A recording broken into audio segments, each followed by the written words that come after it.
shot.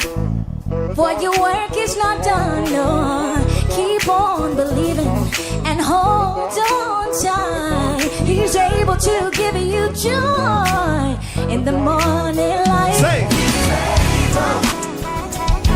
Yeah, he's able. Say he's able.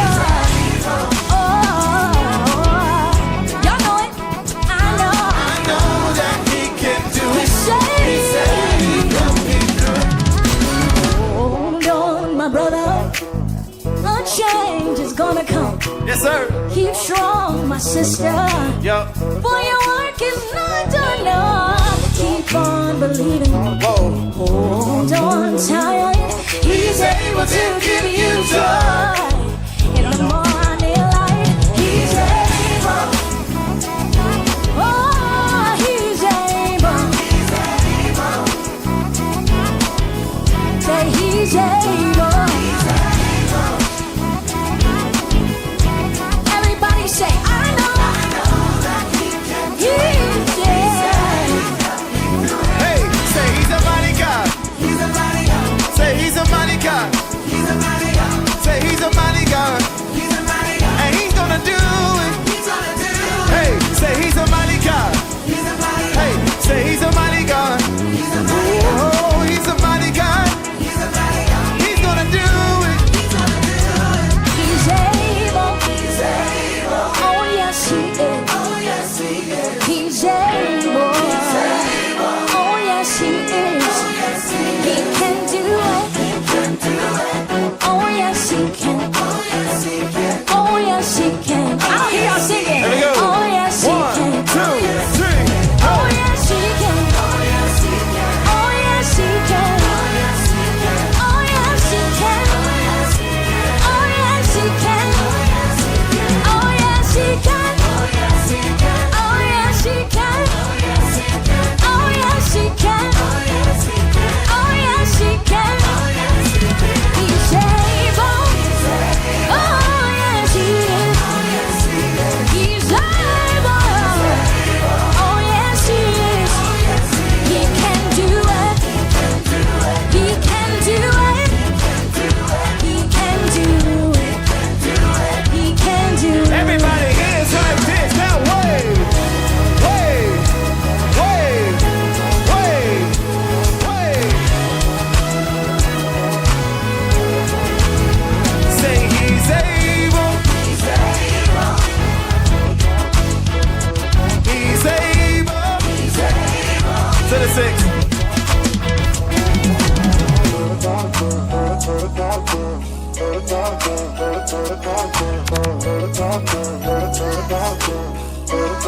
Hey, say you're a mighty God. You're a mighty God.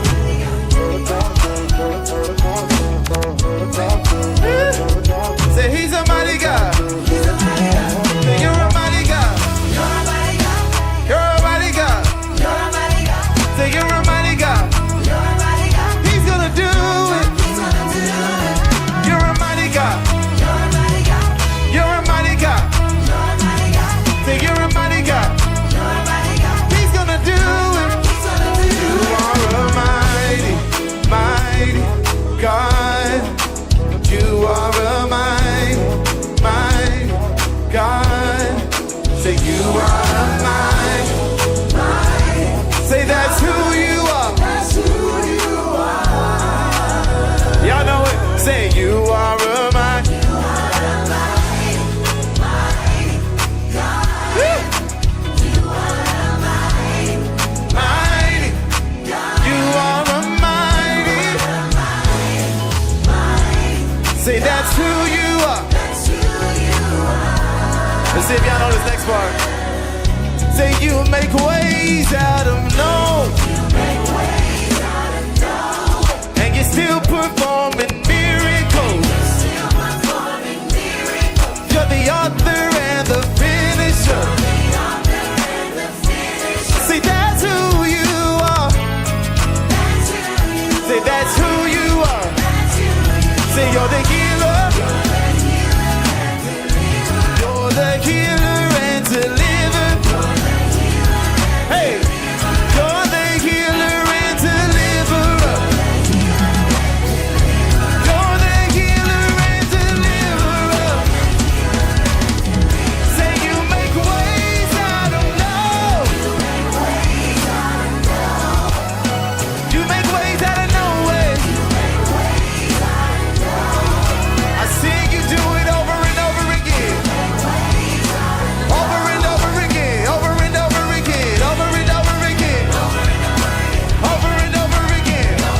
Oh boy, oh boy, oh boy, oh boy, oh boy. Good morning, Trinidad and Tobago. He do it over and over again. Time check. Over and over again. Yes. He gon' do it. It's 30 minutes past the hour of 6 o'clock. I listening and viewing the Gong Report. Over and over again. You're shooting the Pitbull of radio in studio. Mr. Pleasant, good morning to Denver Mohan. Good morning, Troy Smith. Do it. Jillian John, good morning. Jenny, good morning. Hey, over and over again. Hey, over and over again. Over and over again. Hey, Janelle, good morning, Carmen. Yes, yes. Close my eyes, I think of you and reminisce of all the things you do. Can't imagine my life without you. It's like Paul Daniel, sing a pleasant good morning to Tanya. Do that, Mohan, a pleasant good morning to you. the life of me. What you did on Calvary makes me wanna love you more. I never knew. Y'all can rock with it. Because of your love. Hey, Timothy Roberts, good morning. Abraham, a pleasant good morning. Desmond Hines, good morning. Kamati, a pleasant good morning to you. Bujam John. Dave Moraj, a pleasant good morning to you. Mina Steiner, good morning. Hafrina Mohammed, a pleasant good morning to you. Carmen, good morning. Pinky James. Hey, Kenrick Passad, a pleasant good morning to you. Where you at, my brother?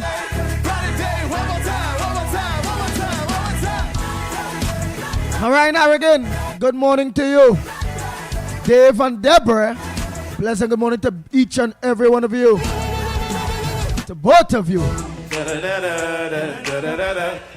Hey, Faye and Mr. Clarence, a pleasant good morning to you all. I know it.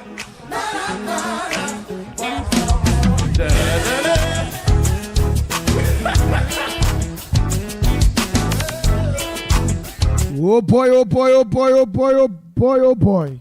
That's what we're talking about. Yes. I smile, That's what we're talking about. working so I smile. You look so. Oh, that part. Y'all know. That is what we're talking about. Nice, nice, nice.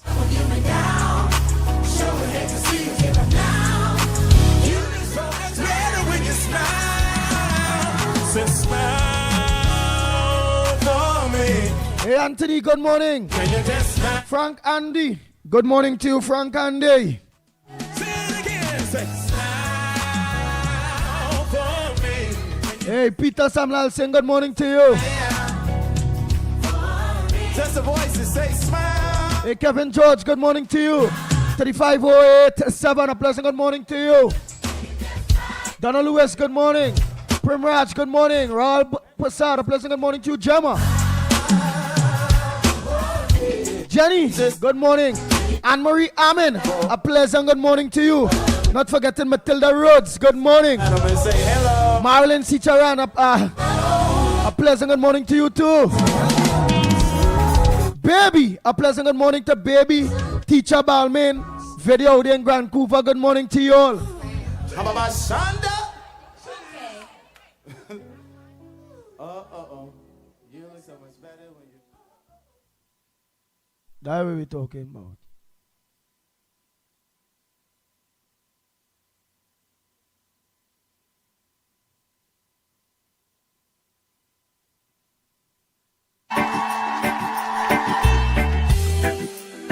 The Ground Report with Mikey K, Andy Williams, and Lennox Smith. Bang, bang, bang.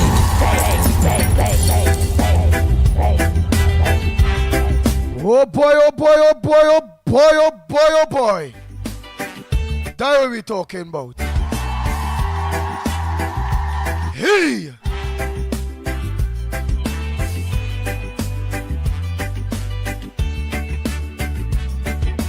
Water you turned into wine.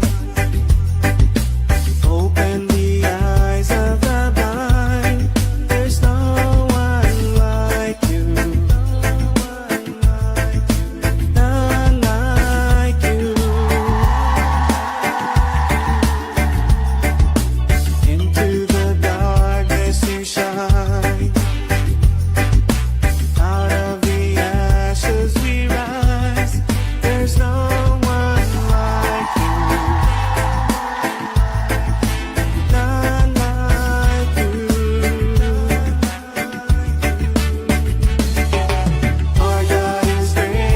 Gerard Khan, a pleasant good morning to you. stronger. Matilda, good morning. Higher than any. Glory, good morning to you. Our God is healer. Kabul, good morning to you. Our God. Hey, Selvin Lopez, good morning.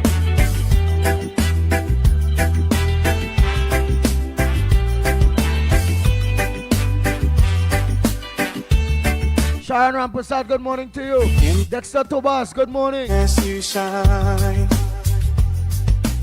Out of the Tara, ashes we rise. Brandon, good morning. There's no one like you. No one like you. Sanita Gopal, good morning to you. Cyril, Our God is greater. Wayne Felix, good morning. Damian, Stronger. God is Vincent, higher than any other. Kamla Samlal Singh, good morning to you. Healer. Awesome in power. Our God.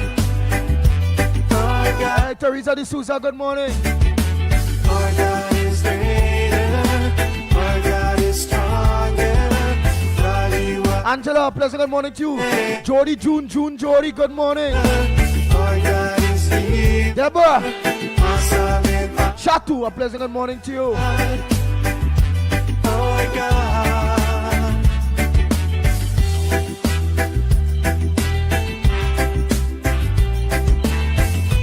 Orika Miller, pleasant good morning. And down, Jack Dio, good morning to you.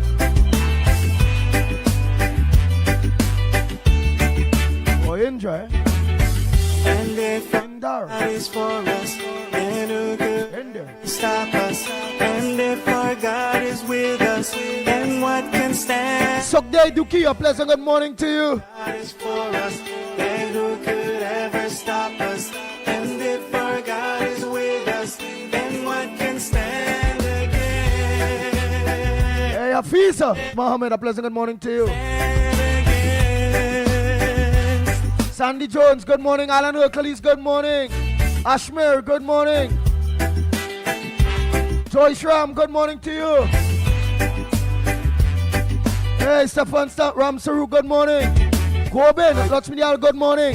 Mr. Gobin, a pleasant good morning to you. God, you are Mr. Lenny, good morning to you, Mr. Lenny. our God, Jimmy Ramkrit, good morning. awesome The Iron Lady, Mama's Juice, good morning. A&A Doubles and Roti, Noel Brown, Gita Brown, all of you, good morning. God is great. Ravi, aka Postman.com, is far, all of you that are looking, good morning. God, you are Das husband, good morning to you. any other Hey, Neely Silver, good morning. is healer. Dana and Delia, a pleasant good morning to you all. Our God, Ann Brown, good morning. Ann Jackman, good morning. and if our God is for us, then who could ever stop us? And if our Pingala Mohan, good morning. Jesse, good morning. God can stand again, Primraj, good morning. our God is for us, then who could ever? Rolly, a pleasant good morning to you. If our Ann Williams, good morning. then what can stand again? Michael Scotland, a pleasant good morning to you. Radhika, good morning. Nita, a pleasant good morning to you. 007, good morning. Oh boy, oh boy, oh boy, oh boy, oh boy, oh boy. Farmer Kane Farmer, pleasant good morning to you. That will we talking about.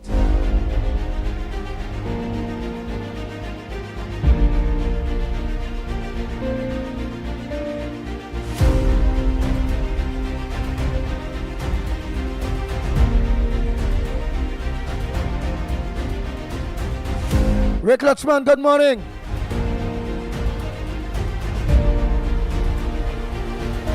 Devan Miraj, a pleasant good morning to you.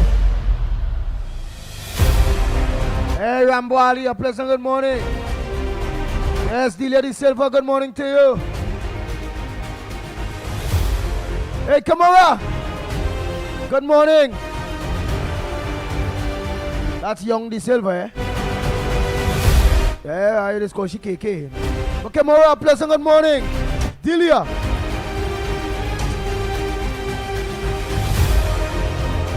Calvary Spirit, a pleasant good morning to you. Omati, good morning. Ramchan, good morning. Devika Balkaran, a pleasant good morning to you. Semantics, good morning. Ganesh Prasad, a pleasant good morning to you. Sonita Lalu, good morning. Viram Ragunanan, good morning. Sandy Jones, so we're going good morning. Judy Ali, good morning. Mr. Pleasant good morning to Naz Ali and Mr. Ali. A pleasant good morning to you all.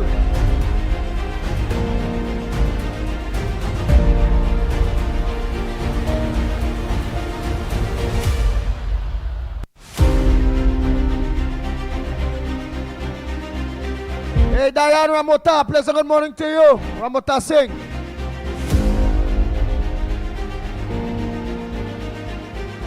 Calvary Spirit, good morning. Chandra. Benjamin, a pleasant good morning to you. Mina Steiner, out in Australia, a pleasant good morning. Jill Monroe, good morning.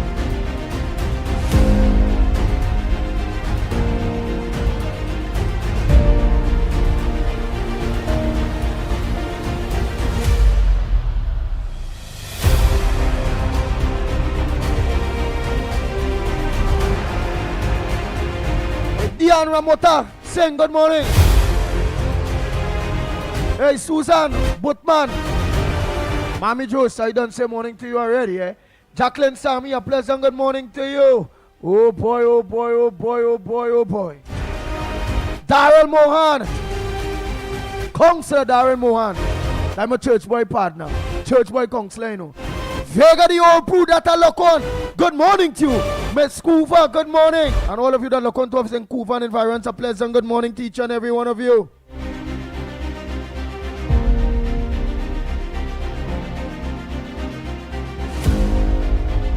That will be talking about.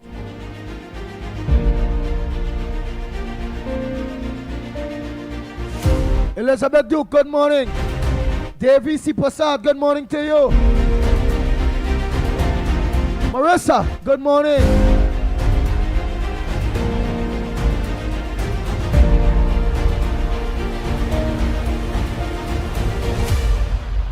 The Ground Report with Mickie K, Andy Williams, and Lennox Smith.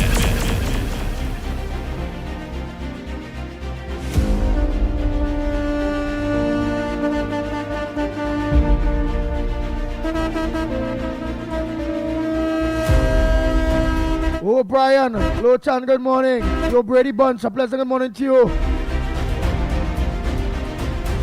Mala, Sukai, good morning. Just School, good morning to you.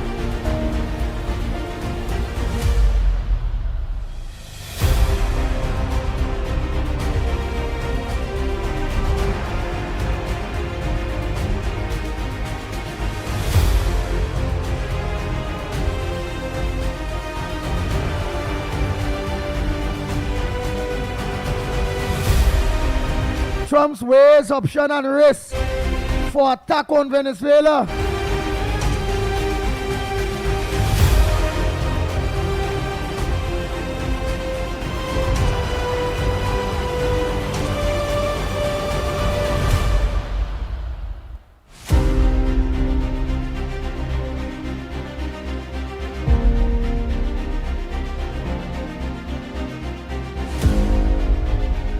An 8-year-old Trinidadian runs 40, run number 40 in New York City's marathon.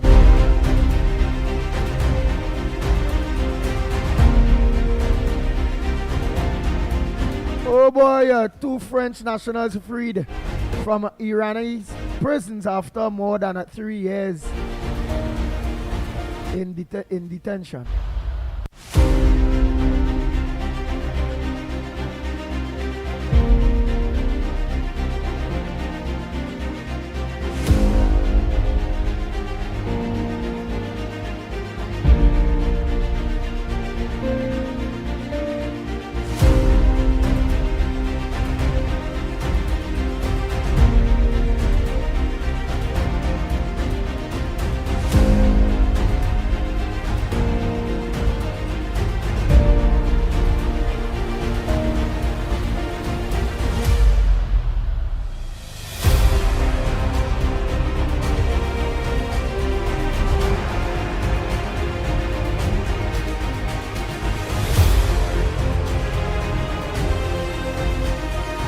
out there in New York.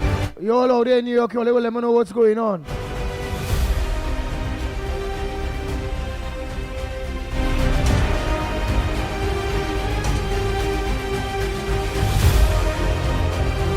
I see you all have a new mayor. Where that mayor is? That mayor is a Democrat, a Republican? How that is go? In New York.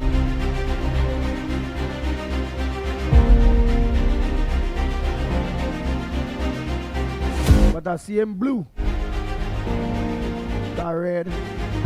So you all there in New York, you all will let me know.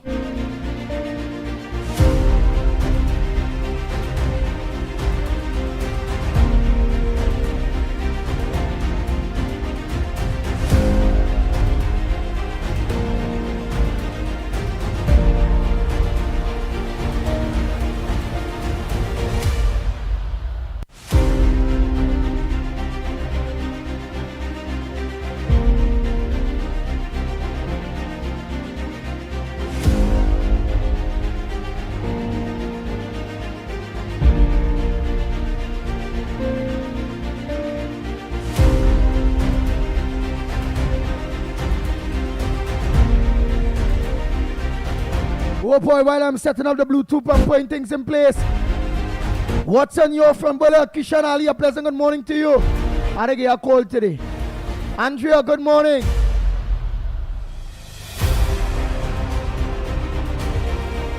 Yeah, that's Andrea Alfonso, good morning to you.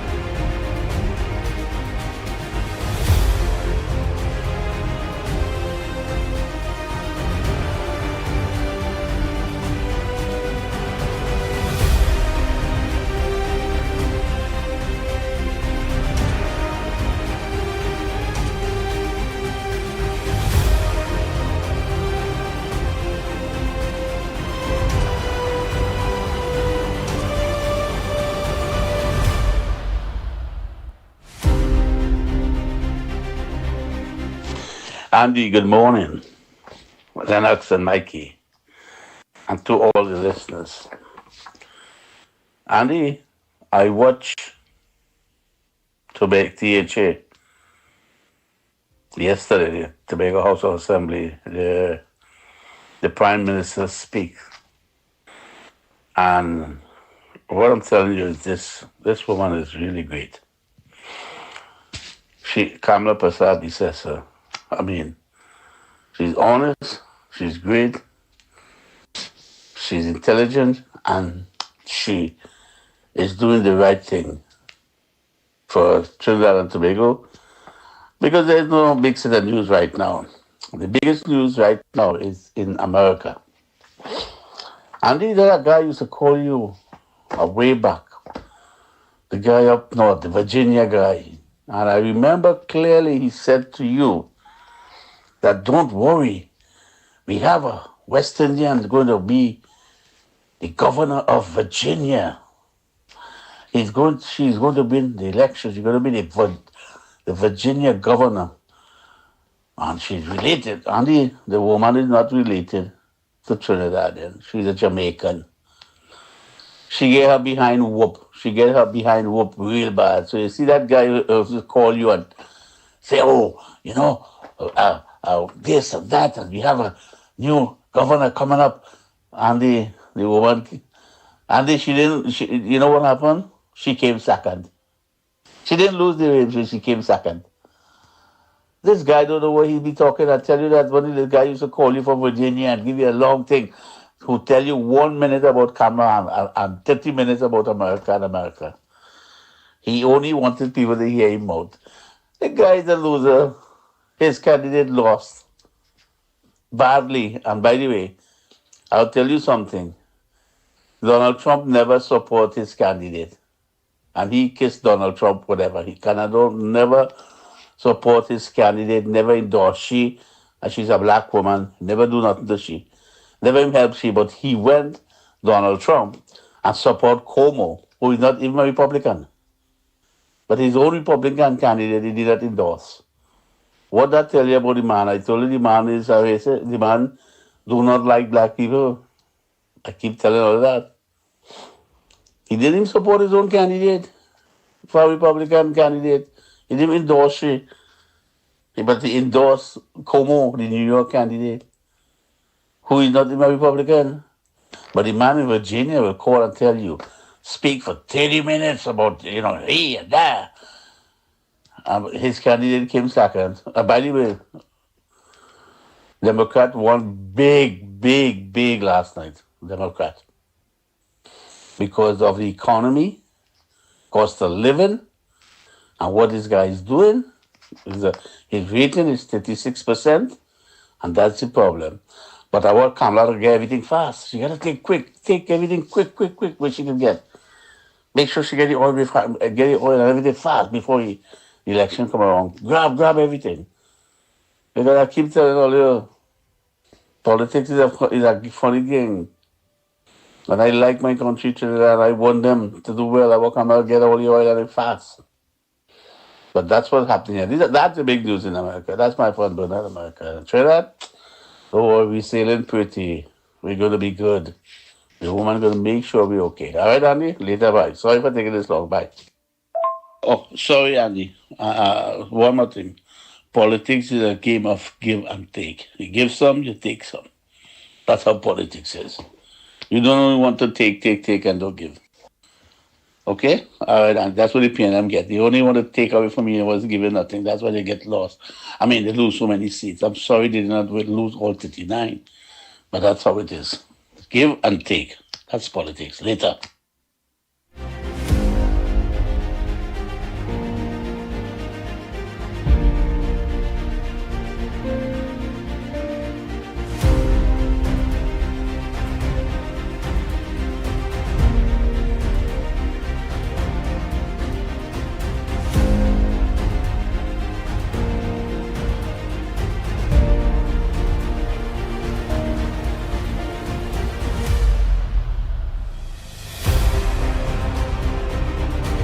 I didn't get to hear everything that you were saying, Orlando, but I'm sure our people was hearing everything that you say. I know someone say, Johanna Rose is saying, like that caller living in a la la land. Right, so I really didn't hear what you was talking about with Donald Trump. I know it's something about Donald Trump and all them things because I was doing something there quick. I did step out for a little while. But what I know is that New York City always Democrats, eh? The majority of the Caribbean people is African people, all them kind of things. So I know that New York was always a Democratic kind of state. So, but I really didn't hear what it is you were saying. I don't understand. Rupert Lal, good morning. Well, Sammy, a pleasant good morning to you. Ian Brown, how are you going? Good morning. I'm going to go and thing and continue. Krishna, good morning.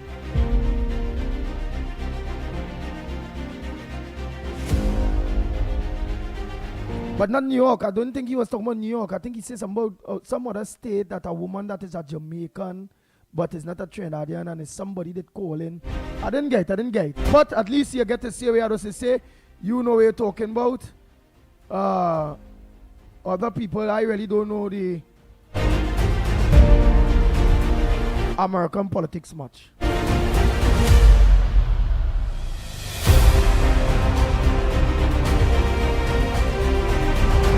Those of you who dare will know.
What I'm sure about is that our Honorable Prime Minister, the Honorable Kamala Persad-Bissessar, is making waves in Tobago. I saw a couple of videos where she visited Signal Hill Secondary School. The kids jumping, going mad. The lady is a hero. She's looked upon. She's admired.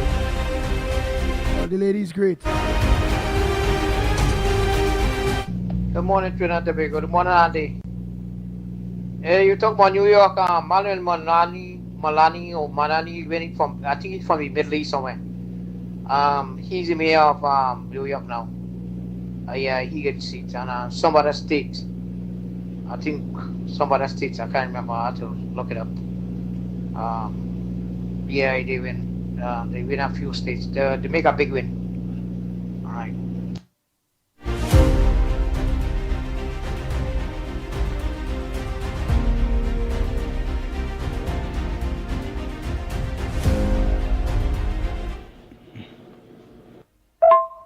Andy, good morning to Lennox and Mickie and to everybody. Andy, I hope Commissioner of Police and John Jeremy and everybody in Alexander do something about these nasty bastards that are threatening Kamala and her family and the minister. You know, the Kim Cole and the other one in the hole. I have not heard anything came out of that. The other one now is another woman that came out recently on TikTok. She cussed Kamala and she said they should bomb Kamala and all her ministers. Those are threats. As far as I'm concerned, those are threats. If we come on your program and we say things like that, they will say, what is a threat? Get the police, do this, do that. What is the police doing about these people? We want to know out here. I'm not the only person asking that question. Right? Thank you, Andy. Have a blessed day.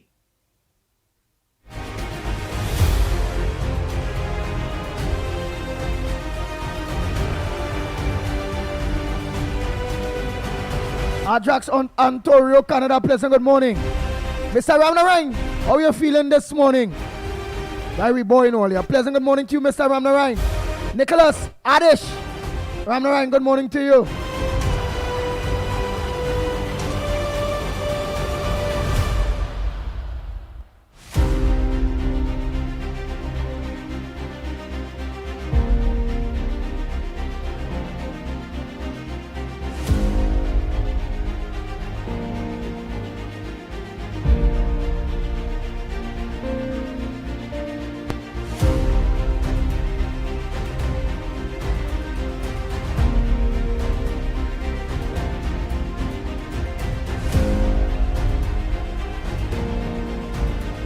Morning caller. Andy. Yeah. Andy, good morning. Andy, let me tell you, that guy who just said I live in a la la land, that guy is a clown. Let me tell you something, Andy. Zohan Mondani is a Democrat and he whooped the biggest politician in New York, Cuomo. He beat Cuomo so bad to win the mayor of New York. So when the guy talking about I did a la la land, that guy is a dummy.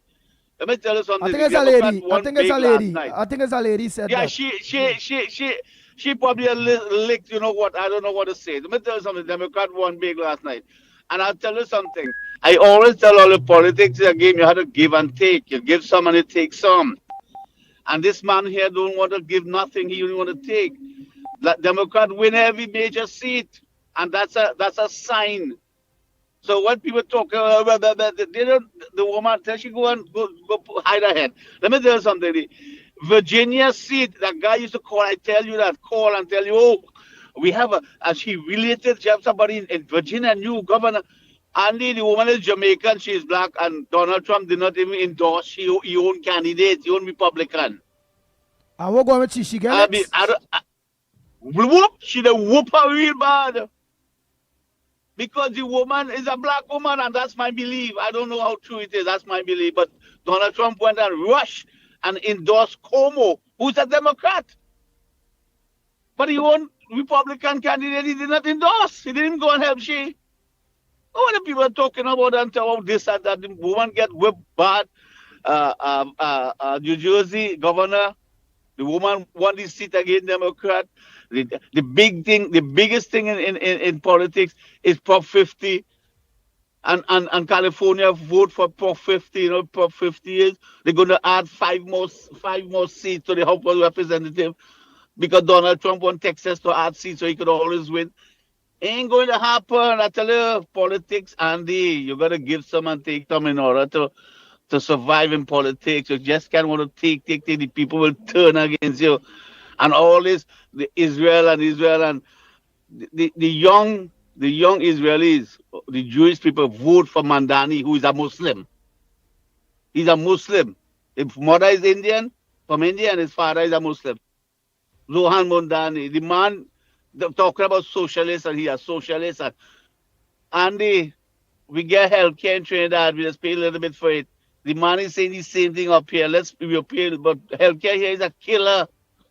So when people want to call you and tell you, and anyhow, them living in a la la land, brother. I living in the real world. All right? Later, Andy. Bye-bye.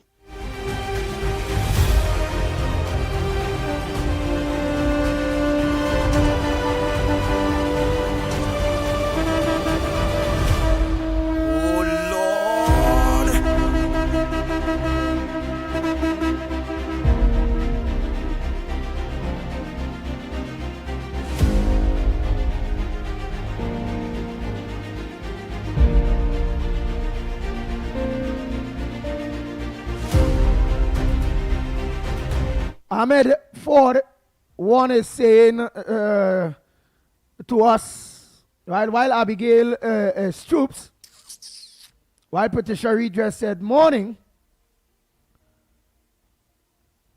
right, Ahmed Ford is saying New York, New Jersey, and Virginia were all Democrat seats. The Democrats just retained those seats, just like the PNM retains Laventille and other places. Right, so that's what somebody who knows the politics across there too is saying. Again, I really don't know the politics across there. So, but I heard Rajan Orlando side, and I'm hearing other people's side of that whole story there. So, it's itself, that's what the thoughts of other people, Rajan, is that it's the Democrats itself just wins back itself, retains itself.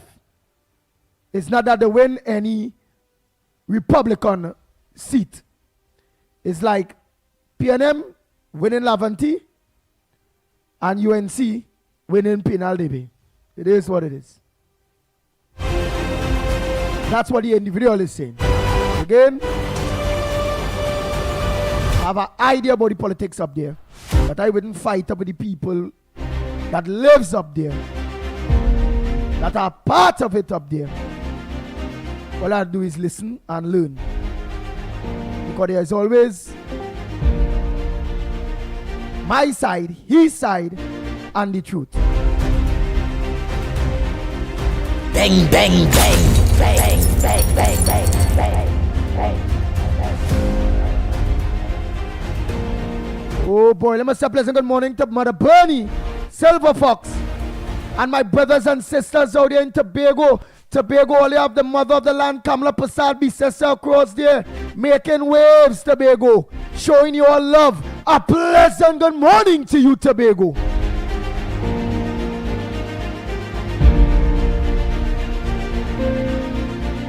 Bang, bang, bang, bang, bang, bang, bang, bang, bang. Roma Price, good morning. Abigail, good morning.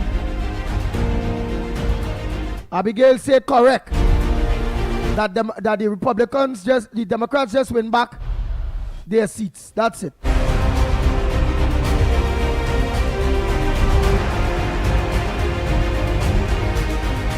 Rinaldo, good morning to you.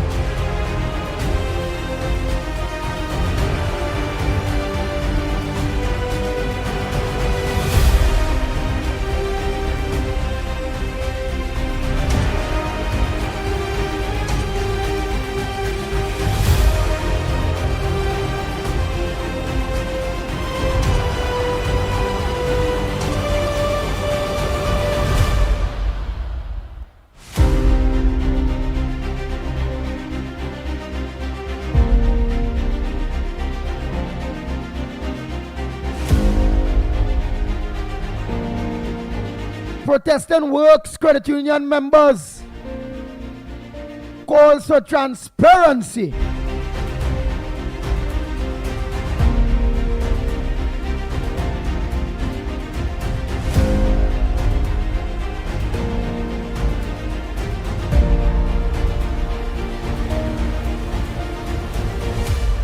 Former President of Works Credit Union Augustus Thomas speak to members of the media outside the credit union on Dundonald Street, Port of Spain yesterday.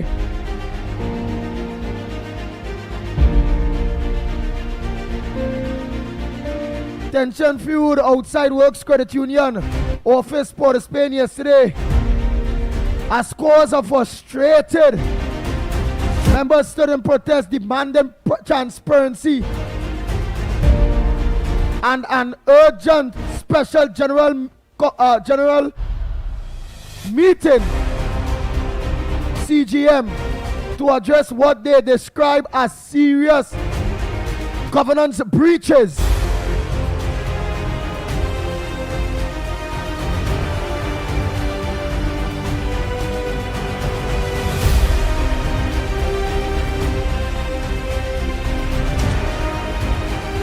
Speaking on their behalf, former President August Thomas, a long-serving member of the credit union since 1997,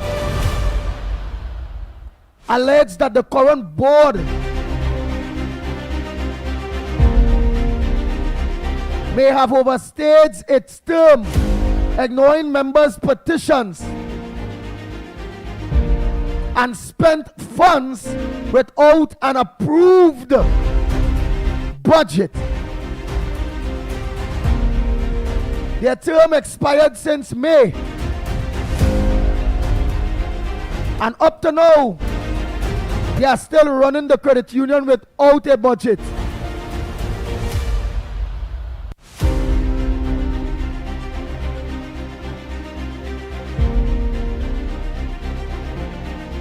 Their term expired since May, and up to now they are still running without a budget. Thomas told Guardian Media during the protest, "We are in November and they continue to spend members' money without approval. That is unconstitutional and unacceptable."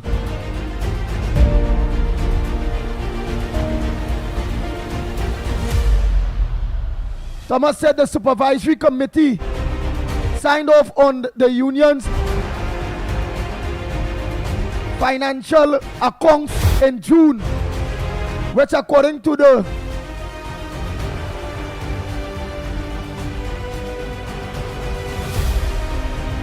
bylaws,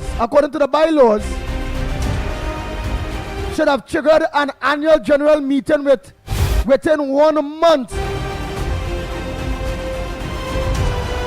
Instead, he claimed that the board did not act on the CGM request.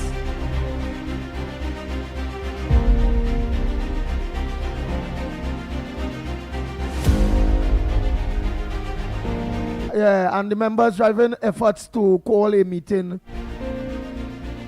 was reportedly blocked. Bang, bang, bang, bang, bang, bang, bang, bang, bang.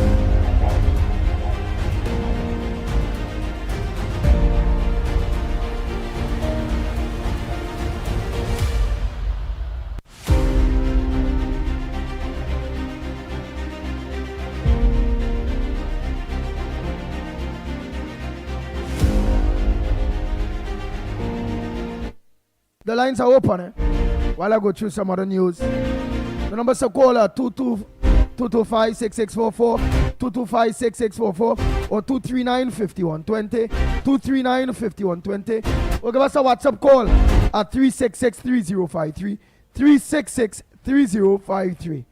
Again, welcome to the Ground Report. I'm going to try to get onto that board.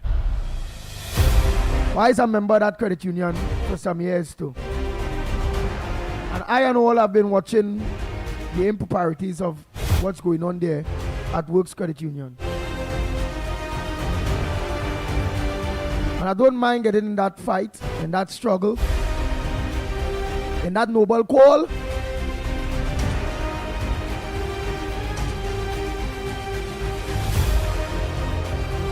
For a membership meeting to give clarity on the improprieties that is going on or taking place within the credit union. Why I want to get involved is because like I starting to feel like a Foster Cummins kind of bacchanal thing in there. Remember, he was the Minister of Credit Unions, all kind of thing was going on there. So I don't know if he people locked in that World's Credit Union or what's going on. But I'll have to investigate into this thing a little more.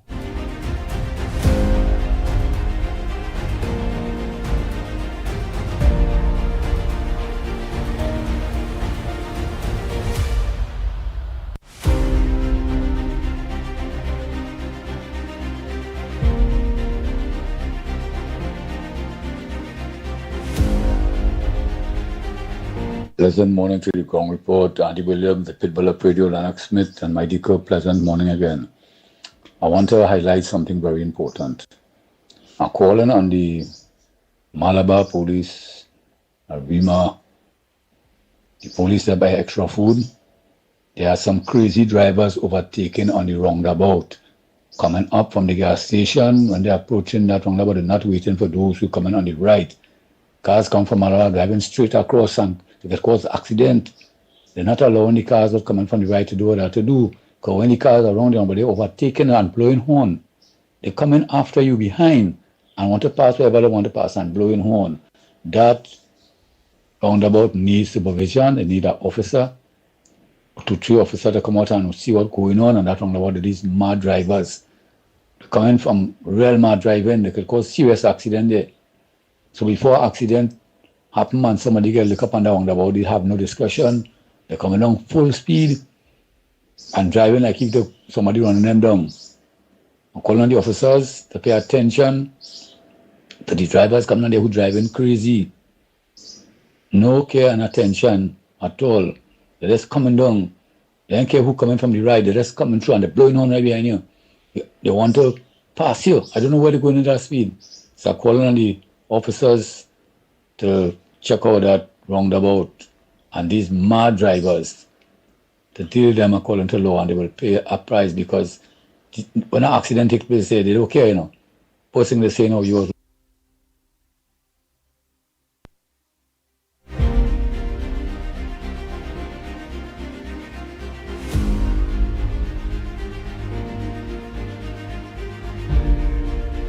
wrong.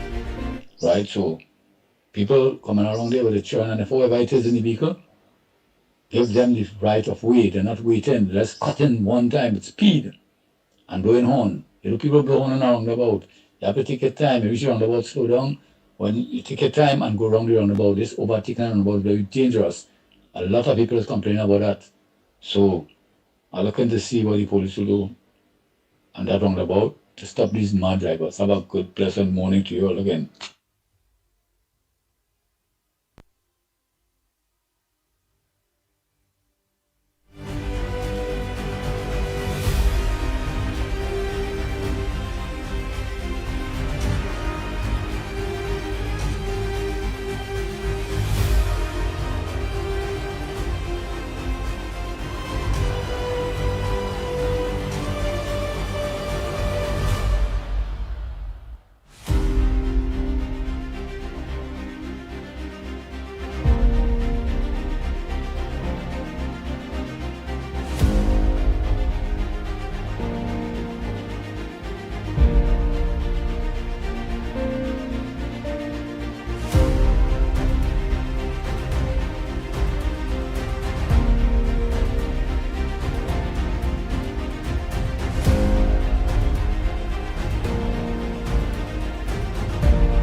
bang, bang, bang, bang, bang, bang, bang.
Bang, bang, bang, bang, bang, bang. The Ground Report with Mickie K, Andy Williams, and Lennox Smith.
Andy has sent the woman who is threatening our Prime Minister for you.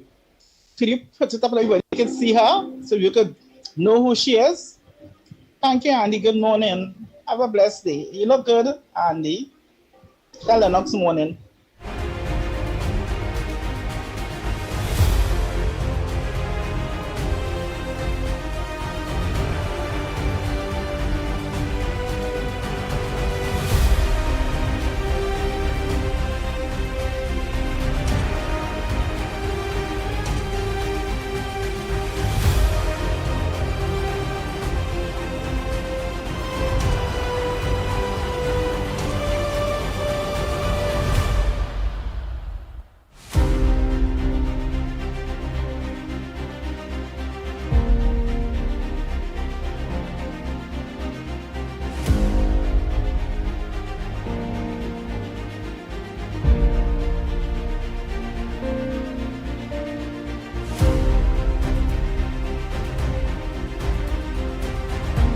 The Ground Report with Mickie K, Andy Williams, and Lennox Smith. I want to dig into that credit union thing. A little more, I being a long-standing member of that Works Credit Union.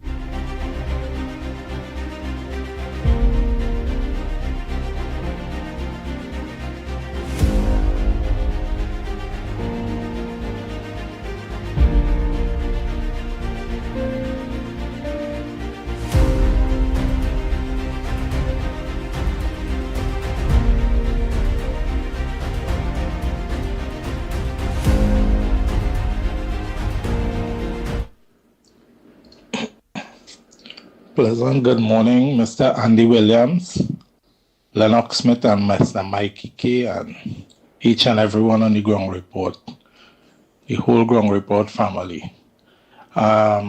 This is Couva South Truckman from Couva South here.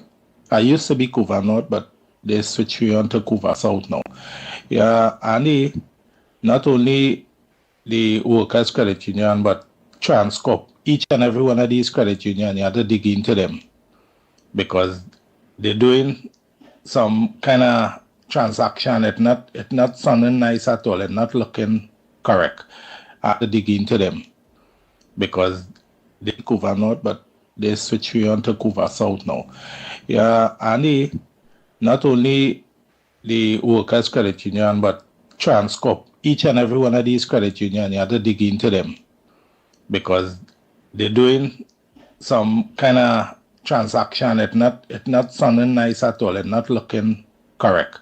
And one other thing, all these so-called atheists, I have to call them, that cussing the Prime Minister and they want to go and fight for Venezuela and everything. I will personally buy all their jerseys, the PNM jerseys, put them in it and send them in a pirogue and let it go down. Let it go and fight for Maduro. Like if Maduro go give them something. Maduro want people running from there, but you want to support him from here. Right? Lera Oli and all them go too. Because the opposition leader, since the opposition leader speak to that Venezuelan ambassador or whatsoever, then everything going haywire here, They have to look into all them things. Anyhow, you take care and all the best, my brother. God bless you all. Continue the good fight.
Pleasant morning again to the ground report.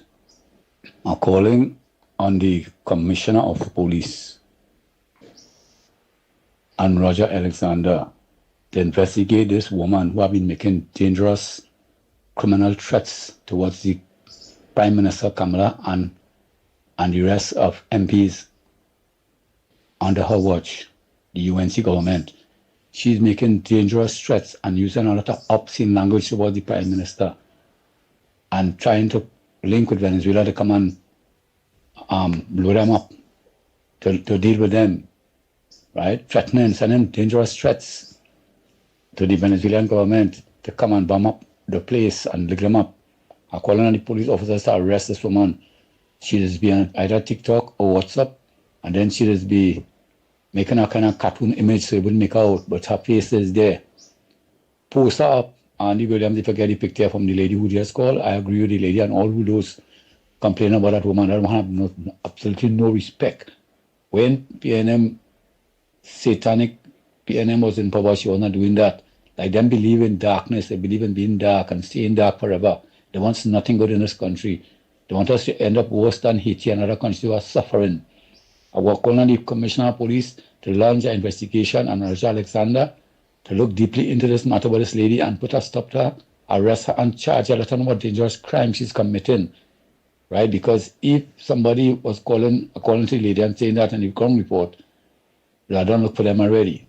So I'm calling on the Commissioner of Police and Roger Alexander to look into this serious matter with this lady making those dangerous threats to people's life and cursing nasty obscene language towards the Prime Minister.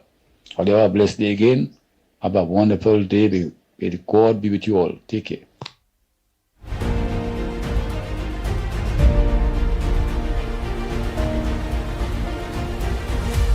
Andy, and you know too, this thing started with this threats and getting more prevalent than ever.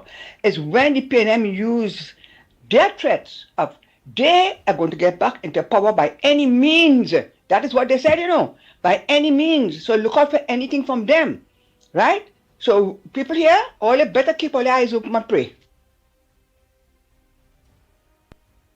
Hey, good morning, my brother. How are you? Hope all is well. I haven't touched base with you all for a while. Now let me tell you something. You see the difference with Gary Griffith. You see all them people were threatening the Prime Minister and Ministers of Parliament. We're talking about the UNC government. All know them lock up. All know them apologizing on TV, live, for what they're saying and getting locked up. That is treason, right? And nothing is taking place. These people that's threatening from left, right, and center, and nothing is taking place. Them supporting another country against your government, right? First, these people dotish. You understand? Them supporting a next country, no be? Yeah? And treason against their own country to assassinate the Prime Minister and Ministers of Parliament. Nah, that is madness, man. I tell you, Gary Griffith was different. Yes, Gary Griffith was different.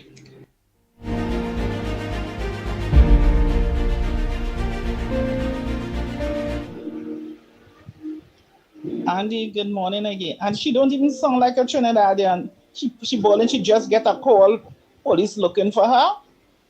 That's all she have to say. She take down the video. You don't say it already. You're disrespectful. I hope they hold you and throw away the key. Yeah, so you're talking with the accent. You're not even from Trinidad. Must you have any? They hold her and lock up and throw away the key. And this is her here again, saying how police looking for her. She get a call that police looking for her. This is the same woman again. So she take it down. But it's still up. She wasting her it's all over still. She have no right to say what she said.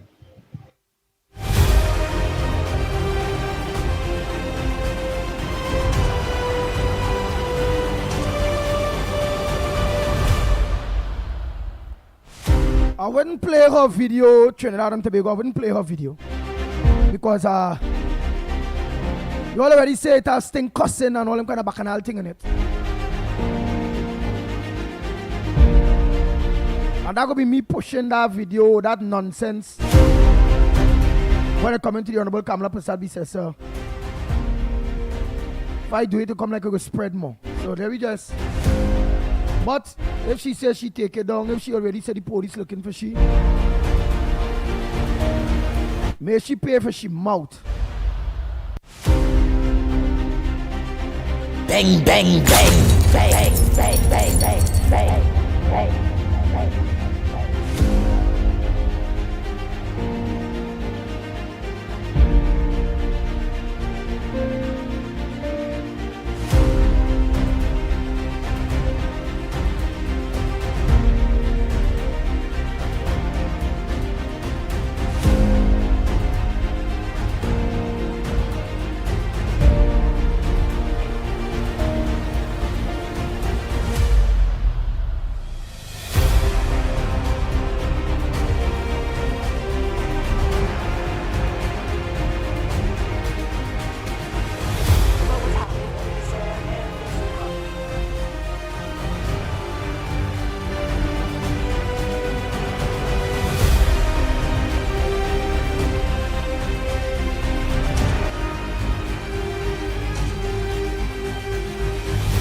Oh boy, somebody sent something to me. They say, what's happening in Venezuela?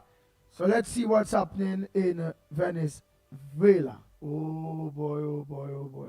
About what's happening in Venezuela and give some context from an actual Venezuelan. Maduro bad. Trump, bad. Getting rid of Maduro, good. An American intervention into Venezuela, bad. Now you're going to see a lot of Venezuelans who seem to be in support of this American intervention, not because we're naive or because we don't understand what it could mean. Nobody wants to be bombed by the Yanks, okay? But that should give you an idea as just how desperate Venezuelans are. Maduro is not the legal president of Venezuela. He lost the 2024 election to Edmundo González. That is an indisputable fact. But this isn't so much about the nitty-gritty of the politics as much as it is about the effects of those politics on the people. Imagine this.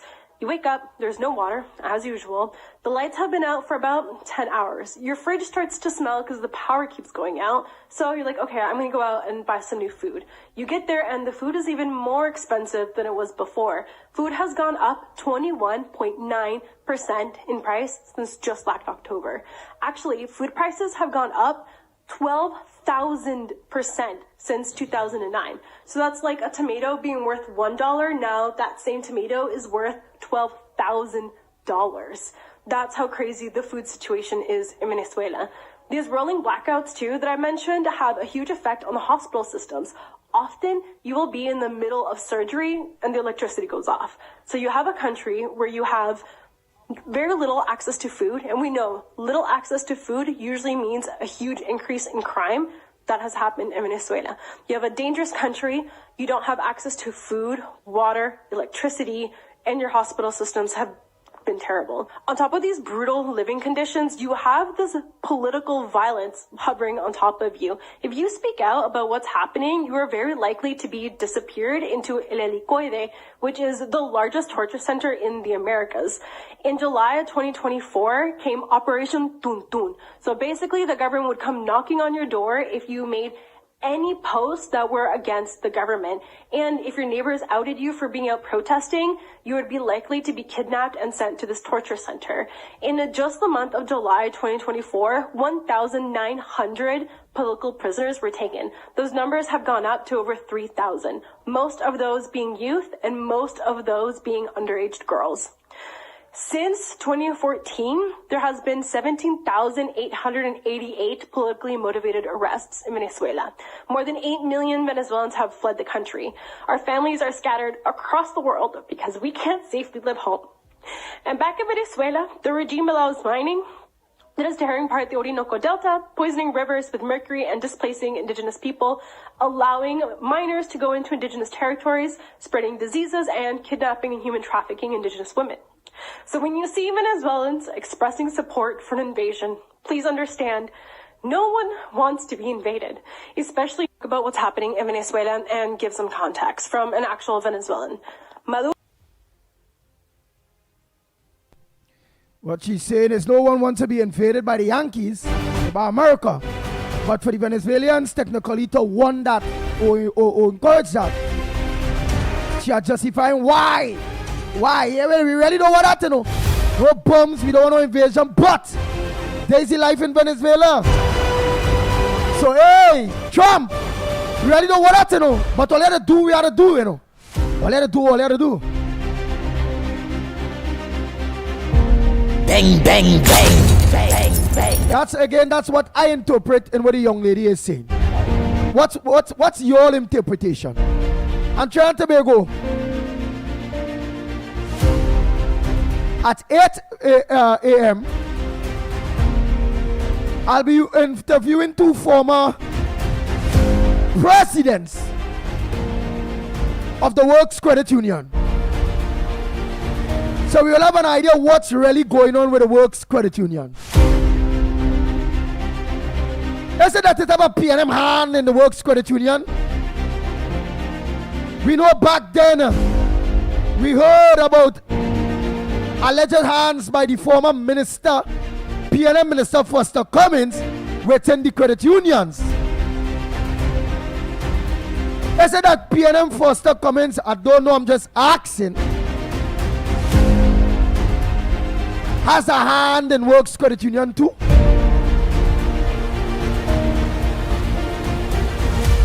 Well, then I will have to call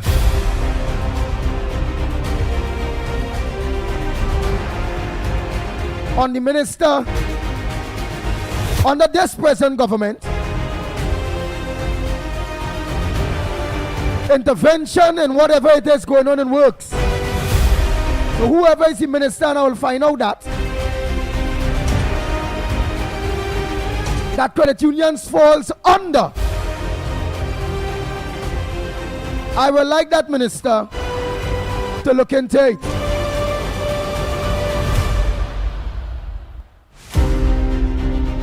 I will also want to find out about the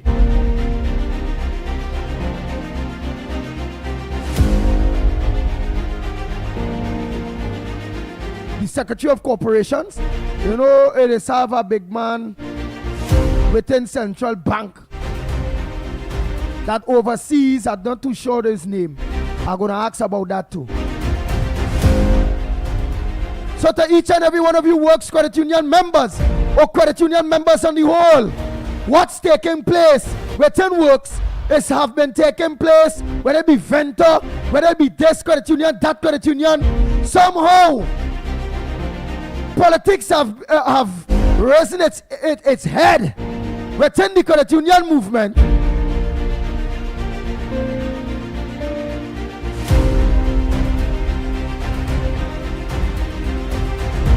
And board members and people who are running the credit unions somehow want to remain in power, somehow don't want to give accountability and transparency, somehow not following the bylaws and rules of regulation of the credit unions movement or the various credit unions.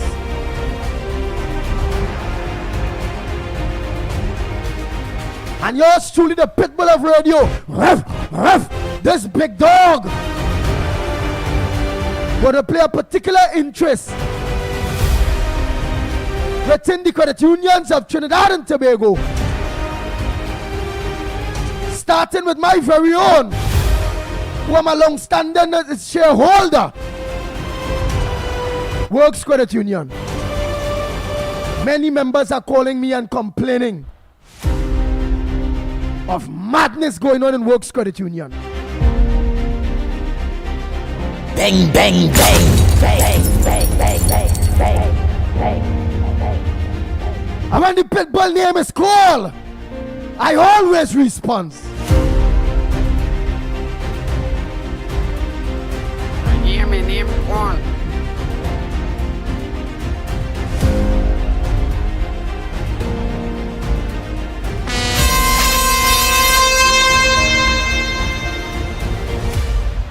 Hear me name call.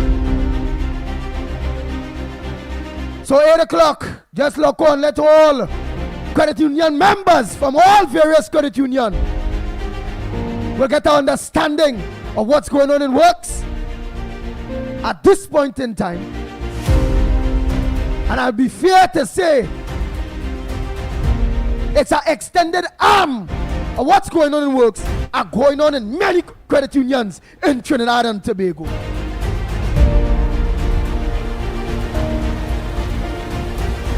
Good morning, caller. Where are you calling from? What's your contribution on the Gong Report this morning? Good morning. This is Kangali. I'm calling to say the people in this country, some of them, like they don't know what they want. This guy coming to party knows that, like a baby who knows that to scream. They have to get everything right. They have to see that, look at the ghost gang we had in this place. People not working, they drawing a big fat pay, and there's people who are not working, they getting nothing.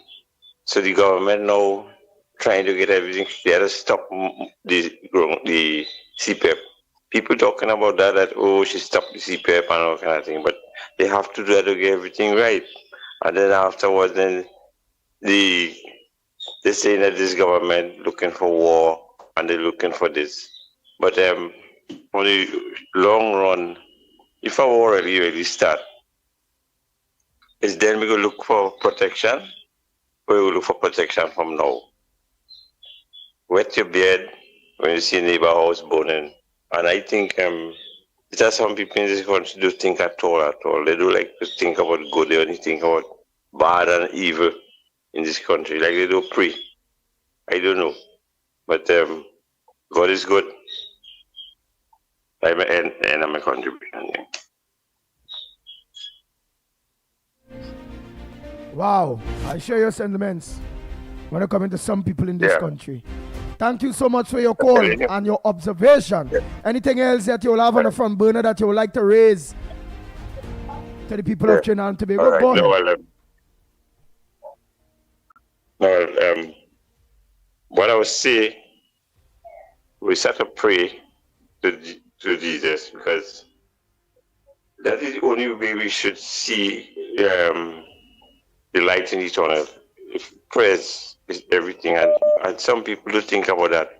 This is where the country is going, how it was going down, and this government come to save this country. And I don't know, people not seeing these things. The other government is only spending all the time. And nothing was coming up on the plate, on the table. Most people was without a job. The children might never go to school and whatsoever. No laptop, no nothing. Look, this government come back and they say they'll open back petrol train, they'll give back laptop and all these things. And these are the things you have to wait and see what this government is doing. All the ghost gang and all kind of things. They straighten out that when CPF come back out, they'll be better than how they was before.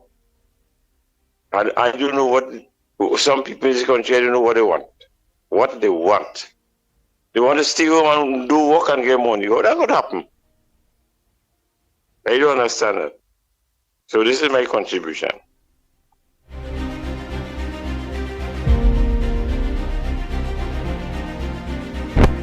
Go ahead, caller.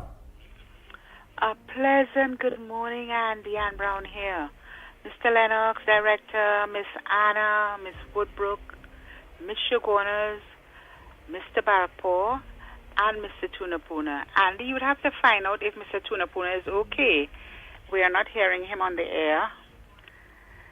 Mother Bernie, you look amazing last night. How the power of prayer changes things. Let me also say a big thank you to our beloved Prime Minister and her hard-working team on their visit to Tobago. It was a moment in awe to see the welcome given by those children. It was amazing to watch. Tobago, you all are in good hands. And let me repeat a spoken word I heard yesterday. If you have a brother in the mango tree, you will eat. But sometimes you have to depend on a stranger. I love that spoken word yesterday. Moving on, foreign news. Election results. Big wins for Democrats yesterday. We have a new mayor for New York, Zoram Mamdani. Virginia candidate Abigail Spanberger won her governor's seat. New Jersey, Mickie Sherrill won her governor's seat. Also, Californians voted for Proposition 50, which will also allow the Democrats to redraw several congressional districts. Lastly, to Mother Bernie, you heard correctly. Dwayne Gibbs, who served as commissioner from 2010 to 2012, died on October 29th, 2025, after suffering a medical emergency during a triathlon event in Australia. Lastly,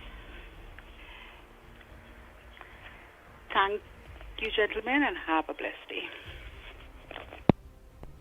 Thank you very much.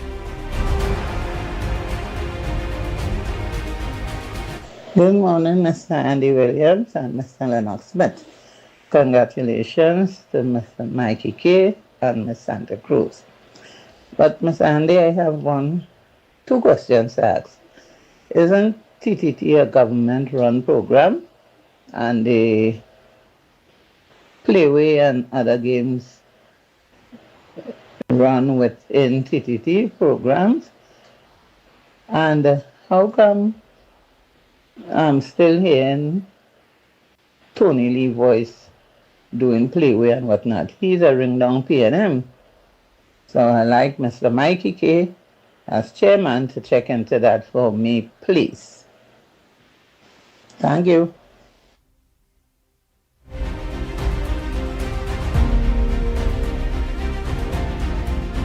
well, the playway board is a government, whoever in government that they play the people there. And you're correct, TTT is a state owned. So, boy, let me stay out of that.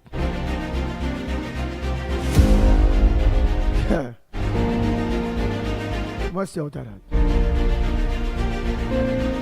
All I will say, it's a very, very unfair situation. But Tony Lee, who is a PNM, well, let's PNM not now, long time. He there a while.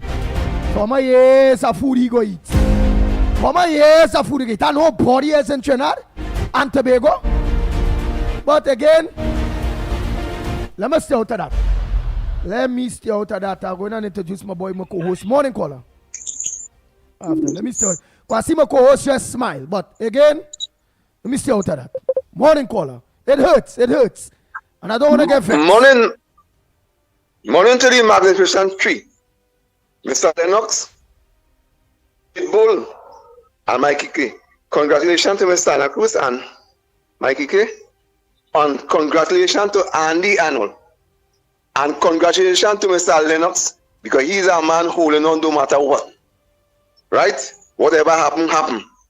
Yeah, I was going to talk about something this morning, but I changed my topic this morning. I just want to talk to Trinidad this morning. Just give me that chance. Trinidad, I want to tell all you this morning, the downfall at Trinidad and Tobago where we reach today is directly in the armpit of the PNM. From 1956 come down until now, the PNM has done nothing to the progress of Trinidad and Tobago. I want you all to know that. 30 years at PNM before the NRL come into office in 1986. And when the NRL come into office, Trinidad was actually matching up under Robinson.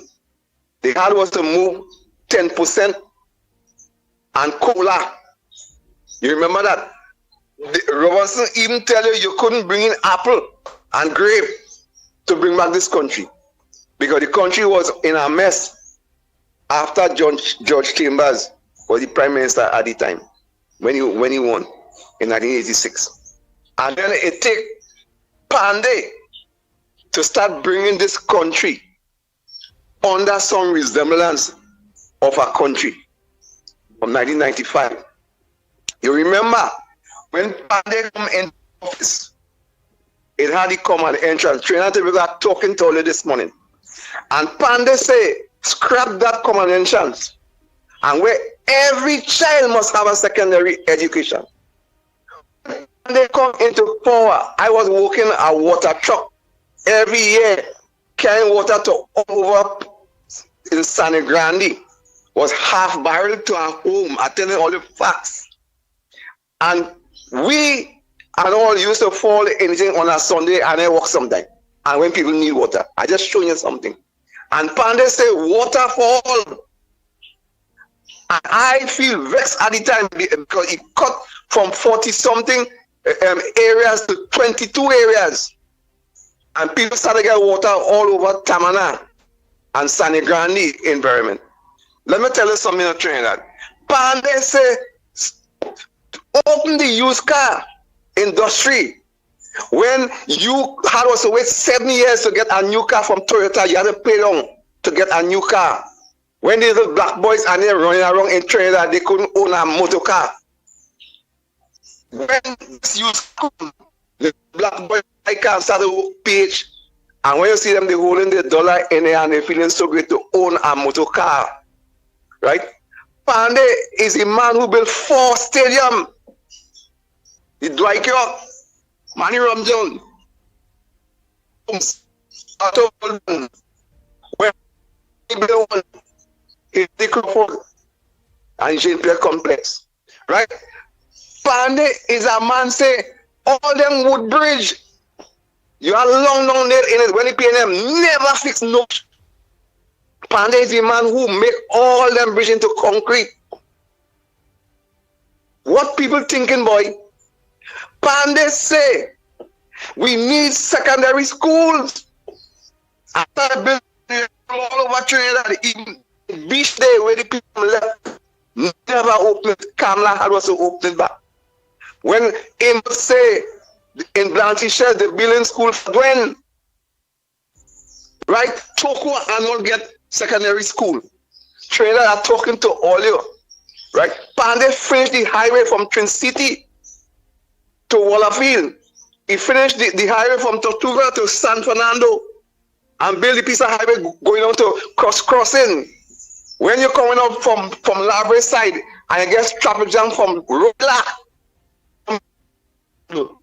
by Mongripo. Right? And Pandey built a highway where men could have passed any back there. I know because I used to work truck coming from Guapo, pulling oil sand, and I was in it. Right? So I talking really thing this morning.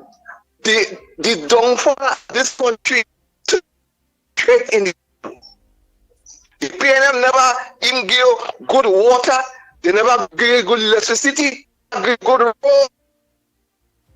People get up and understand this downfall of this country is straight in the armpit of the PNM. When Kamala come, look at Kamala bring, and she bring Rocket Center, she bring the cycling track, the aquatic center. How much things these UNC do that the PNM do? You could put it side to side. All what the PNM do is close down, train, rice, sugar, right? Cocoa. This copra. They used to bring coconut from this place up in Miaro Day, right? And carry down to CJ in town, like past the street there, right? The coconut. They close down petrol train. They close down the agriculture center. I said that metal. People, what wrong with all you? The PNM is the downfall of Trinidad and Tobago. Decrease Trinidad. And today they're out of office. I'm begging you all, let God be the judge. And keep PNM out of Trinidad and Tobago business if you want Trinidad to progress. That means we could for this in Trinidad and Tobago. I'm talking to all you.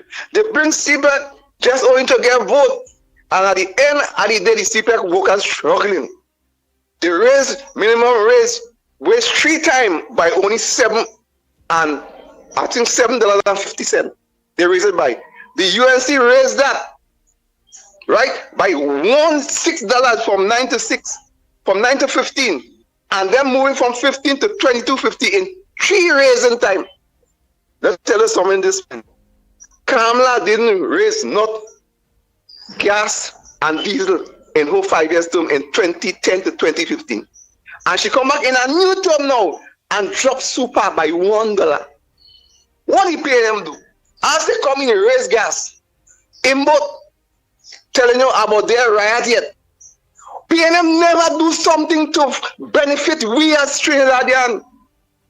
All what they do, they benefit themselves and the hierarchies and send me to the dust. And today, we as a nation struggling to make it. When we will, as a nation can be better than Dubai. Wrong leadership every day. And we voting race all the time. And you're not seeing how your country falling into an armpit. But brother man, take out that big straw from your eye. Then you could take out a little weed from your brother's eye. Take it out and you will see better.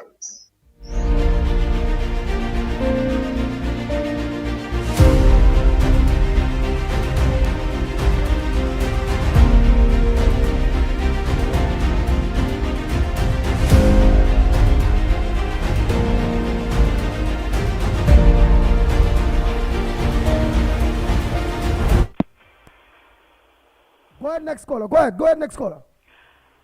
Andy, it's me again, Ann Brown. And to that caller, very well said. And you forget to add to the list. I don't know if I didn't hear you correctly. They scrap the railway and they scrap the train, the railway, and sell that metal for scrap iron. We could have had a vital railway service, taking lots of people to and from. Right, they closed that down as well to add to the list. Thank you.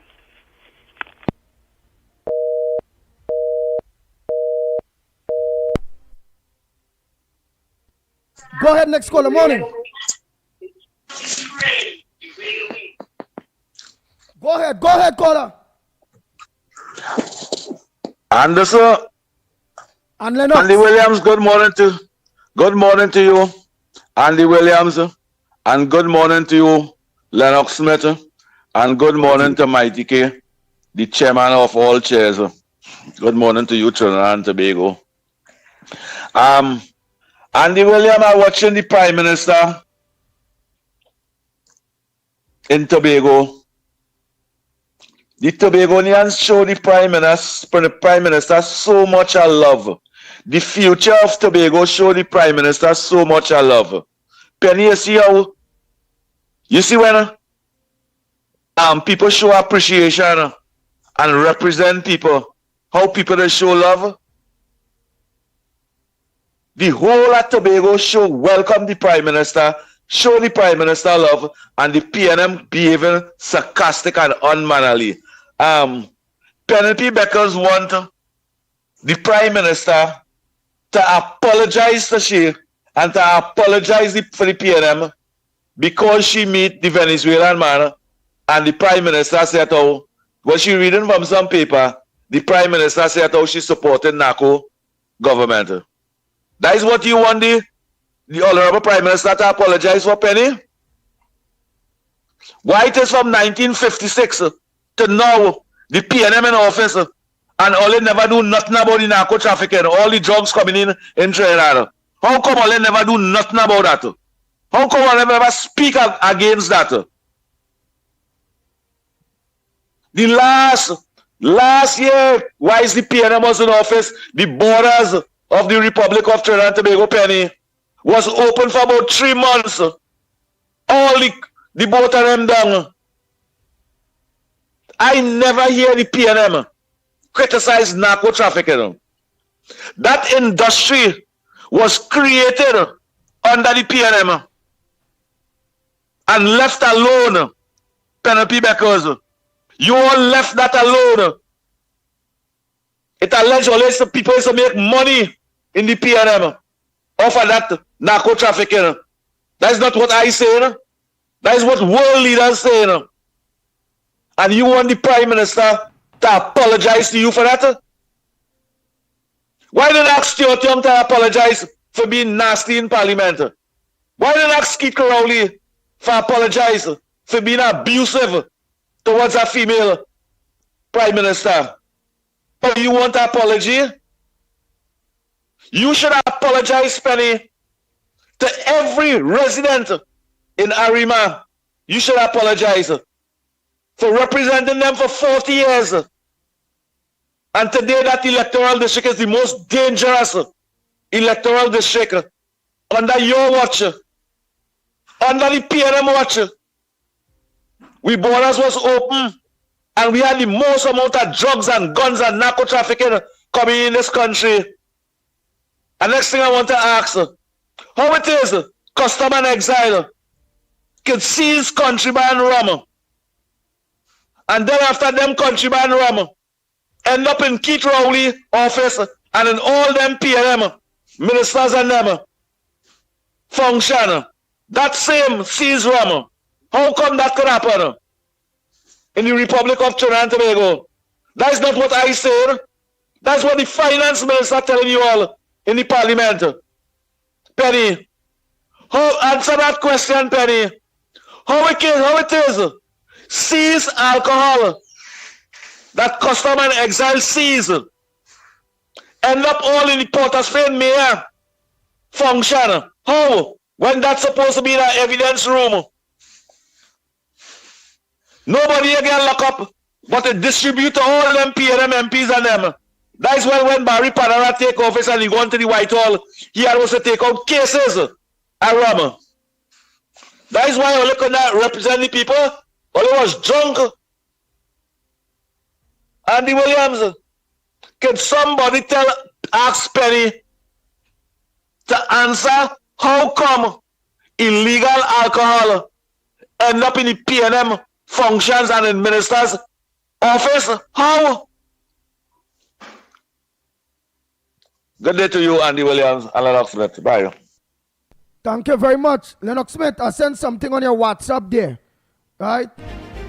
2 things. So you'll be more informed of what it is the interview at 8 o'clock going to be about. Because I could also recall you and all, and Mickie at a point, making interventions of what it is really taking place where the poor man's bank, which everybody in Trinidad and Tobago knows, the poor man's bank is the credit unions of Trinidad and Tobago. And we know that it was alleged that the former minister who was in charge of credit unions, Foster Cummins, had all kind of hand and all kind of thing in all kind of credit union, with all kind of alleged inside trading. Lennox Smith, Andy Williams, is a member, a shareholder of the Works Credit Union for years. Members are calling me, telling me about improprieties that are going on in Works Credit Union. A feeling somehow of a P&M grip within Works Credit Union. I'm hearing that the bylaws of the credit union are not being followed. I'm going to interview 2 former presidents of the Works Credit Union. I also call on everybody that is members of Works Credit, well, besides Works Credit Union, but credit unions on the whole, to lock on Lennox Smith here. Why? Because the problem with Works Credit Union, Lennox Smith, is not only a Works Credit Union problem. I go deal with the Works because I'm a member, a shareholder of that. But what we are seeing in recent years is that same problem, not only in Works, whether it's Ventor, whether it's this credit union, that credit union, somehow a serious transparency problem, a dictatorship, and people that who are in power or who are in charge of the various credit unions don't want to relinquish power. I'm also hearing that the commissioner of credit unions, which I'll be going and have a serious for calling him out wherever he are. I think he will be in finance building. I'll call out his name because I heard that he was written to get involved within the improprieties that are going on in Works Credit Union. But somehow the board that is in charge, it's alleged now that they technically have the commissioner of credit unions. If I'm stating it right, Lennox, if I'm not correct with it, let me know. I certainly will.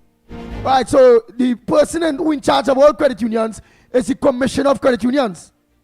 Yeah, that's right. That is the what is called the supervisory or legal entity to regulate that particular area of national life. What I would like you to do is Google who is the commissioner of credit unions, Lennox Smith. Find out how long that commissioner of credit unions have been there, because it have no way under this commissioner of credit unions that nearly all the credit unions in Trinidad and Tobago are coming under serious conflict when it comes to improprieties and bylaws of the credit union movement not being uplifted or upheld by the people that was voted and put in power. Bang, bang, bang, bang, bang, bang, bang, bang, bang.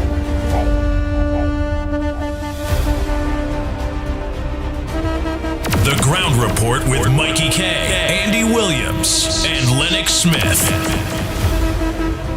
Because the whole allegation to where the former minister who was in charge of credit unions, Foster Cummins, Lennox Smith, I want to know if that same commissioner of credit unions, the man who in charge, the entity that's supposed to be overlooking all credit unions to make sure that everything is running above board,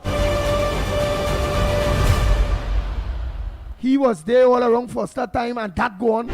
Foster not there, that's still going on. He's still there? Or she? What's her name, Lennox Smith? Or his name? The person who in charge of credit unions. Well, the information I have personally is it appears to be women. That's the first thing. Secondly, we have an acting commissioner whose name is Charmaine Macmillan Simmons, and she has taken over from Deborah Ann Scott.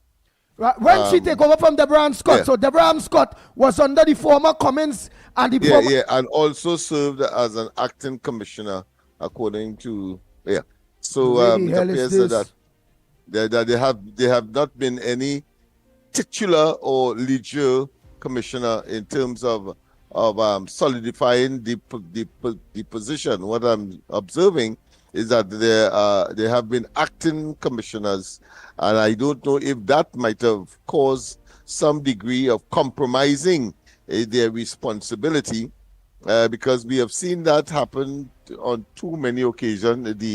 The Security Exchange Commission, for example, didn't do well, and of course, as a consequence, we had the situation with CL Financial and Clico, and now we are seeing that the cooperative movement, which includes, of course, credit unions, also, of course, in a shambolic state of affairs. But the gentleman that I saw in the picture, incidentally, he comes regularly on George Street in the water hole next door. And I was saying that he's an attorney at law. I spoke to him to assist some guys around here. I didn't realize that he was so actively involved. Yeah. But so probably we'll get him to express his own concern. He's a bit I find out from too. I'm a shy guy, but I think I think that issue is very dear to his heart, having regard to what I'm seeing in the media, and therefore I'm sure he would want to make himself available to but I also for us to interrogate him, to quiz him on the matter. I also want to find out who under our government, who under the Kamala Prasad Bisesa government, who is the minister that credit unions fall under? Most likely it would be Labour, but I will confirm. All right, most confirm likely that. it will be. It's very, very serious thing. Yeah. And the Labour minister under this government is who? Batiste, the former head of the PSA, Lenroy Batiste. Mr. Batiste. He seems to me, the Pitbull, as a credible fella. Oh yeah. I could vow that as well. I concur with that position. I met with him on 2 occasions. We in fact we have a memorandum between ourselves here at George Street, and we are going to negotiate the details of it to sort of cooperate in a way to assist with employment opportunities and other opportunities that his portfolio will bring. For example, Nedco falls under him now. He was a bit concerned when last we met, but that is now firmly in his grasp. And we have also those persons who would have been victims of the poor performances of their businesses as a consequence of COVID. And there was a grant. Remember, there was some talk that that grant was terminated. But we got to deal with that. His intervention caused the grant to be still on the cards for persons who would have been affected, the small and micro businesses that might have been affected by the closure and the closing down by the government. But we got to deal with that, because that is very important, and that need a program by itself, because it's unfair when it comes to Netco. I just wanted to make a general statement. Nice. I just was making a general statement as to the nature of the guy and his ministry. But I'm not going to elaborate. I know that this is the credit union, and of course, in particular, the Works Credit Union.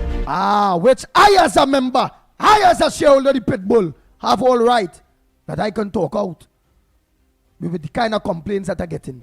What time this acting commissioner of credit unions just go to office and get the office number? I want to call the acting commissioner live. Yeah, a certain bit. Yeah, we had to call that person. It might be interesting, of course, as a background to read excerpts of the article itself that you sent to me. It seemed to be making very interesting reading. tensions flare outside of the Works Credit Union office in Port of Spain yesterday as scores of frustrated members stood in protest demanding transparency and an urgent special general meeting to address what they describe as serious governance breaches. Speaking on their behalf, former President Augustus Thomas, a long-serving member of the credit union since 1997, alleged the current board may have overstayed its time, ignored member petitions, and spent funds without an approved budget. Their term expires since May. Yeah, them May. powerful, eh? They're powerful. And now they are still running the credit union without a budget. Thomas told the Guardian media, of course, during the protest, we are in November and they continue to spend members' money without approval. That is unconstitutional and unacceptable. Yes, indeed. So that's the excerpt part I would like, so people get a glean or have been able to glean from that what the issue is. It is a governance problem. It's legality and illegality in terms of not following their own bylaws as to when elections should take place for the selection or election of an executive to manage the affairs of the credit union. So, and you're quite right. So let me ask, where is the commissioner in all of this? So the commissioner is supposed to get involved in this, but should what about my goodly friend that I know is a very honest man, a man that I know, Kamla Prasad Bisesa handpicked to be the labor minister, a man that I know or I believe in fair play, honesty, transparency, and accountability. A former union member or a former president of the PSA, Mr. Baptiste, does he and all have a role to play in this thing? Let me make sure that that is under his portfolio because I think I can send you his number. I'm sure that he will be very accommodating.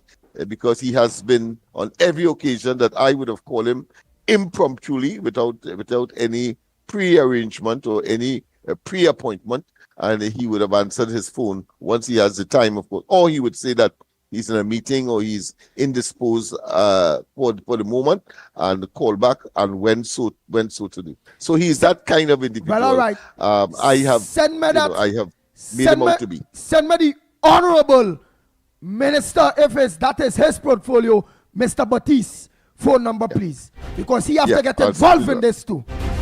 Yeah. All and the commissioner, get the number for the commissioner of credit unions too, the acting one. Yeah. She or he is a she had to get involved in this too. Yes. The Ground Report with Mikey K, Andy Williams, and Lennox Smith. Bang, bang, bang, bang, bang, bang, bang, bang.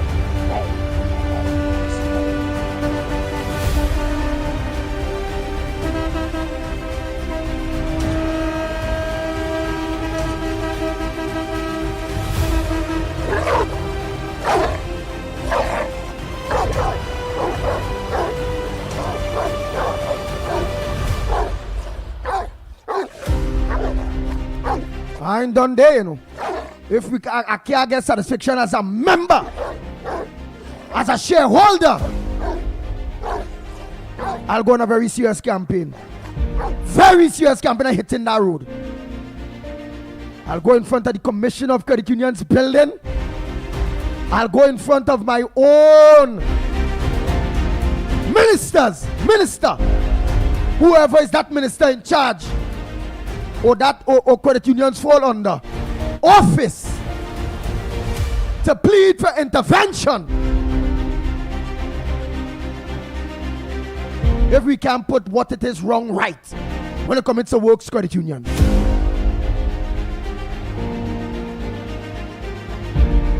Bang, bang, bang, bang, bang, bang, bang, bang. Before I go make them calls for those interviews, I will interview the two members, one former presidents one time. Morning caller.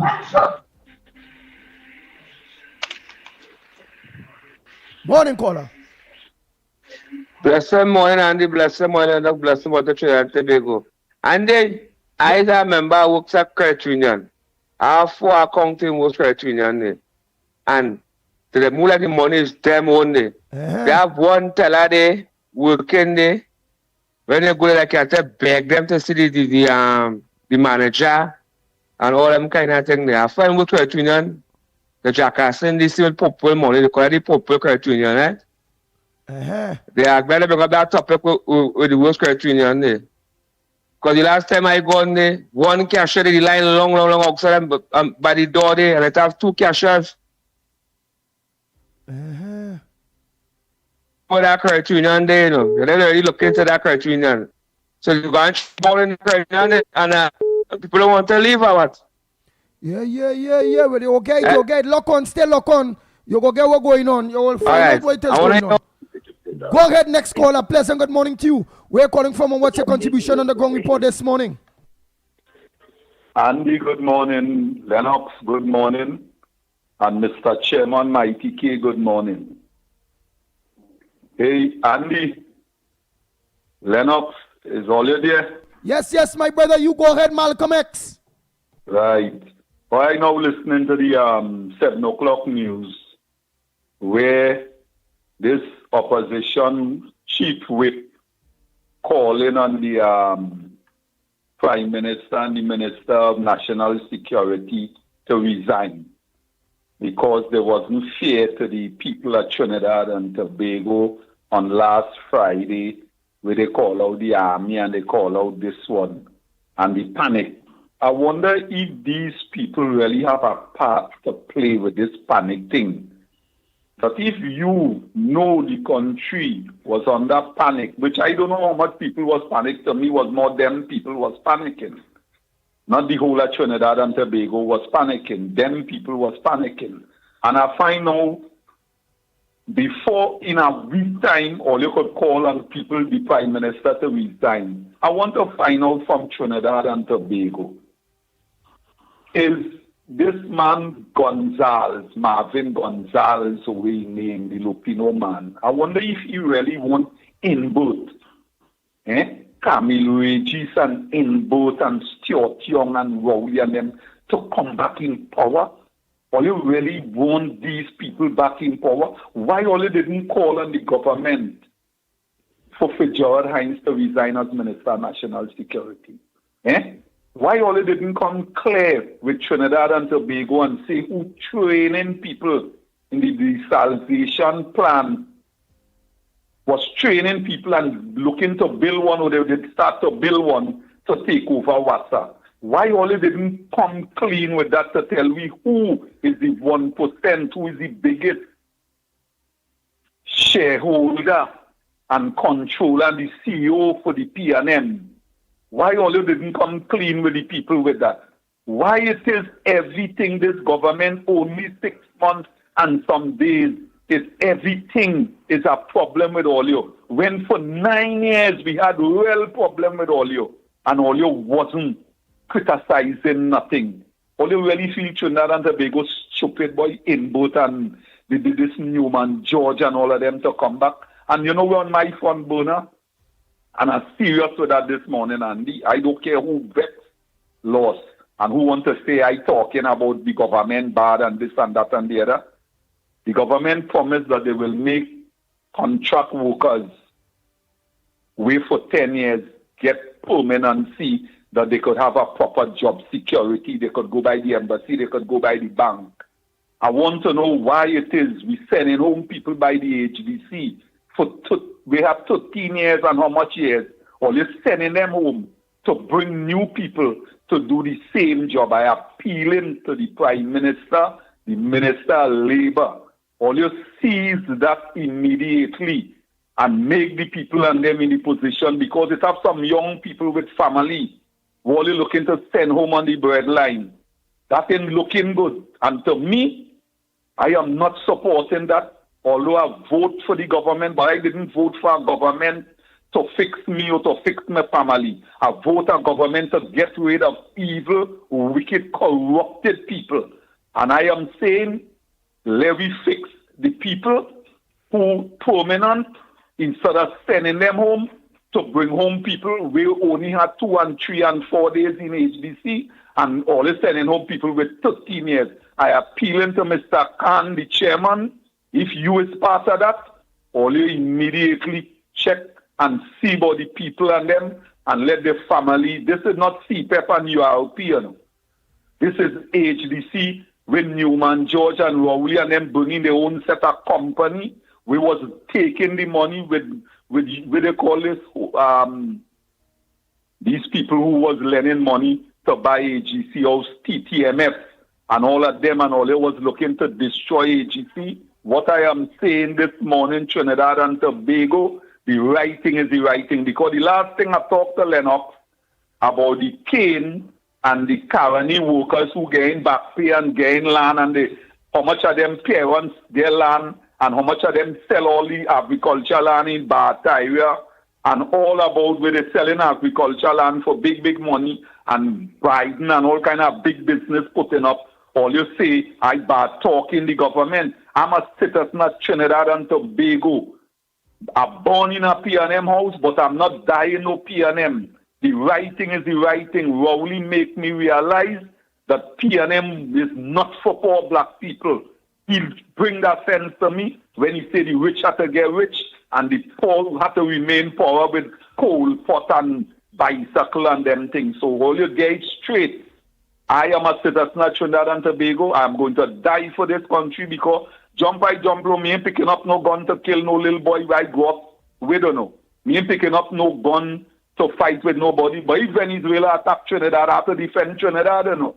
So all you jump and put it in all your head. I am a Trinidadian by birth, and my father is a Grenadian, and I love Grenada.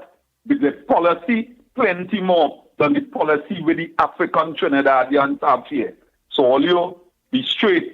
I'm telling Mr. Khan, look into this thing in HDC, and I am looking into it because it's 48 years service I give them, and it's unfair to see all this sending home people, bringing in people, and it's young people who had a family, we're going home. I'm serious with that.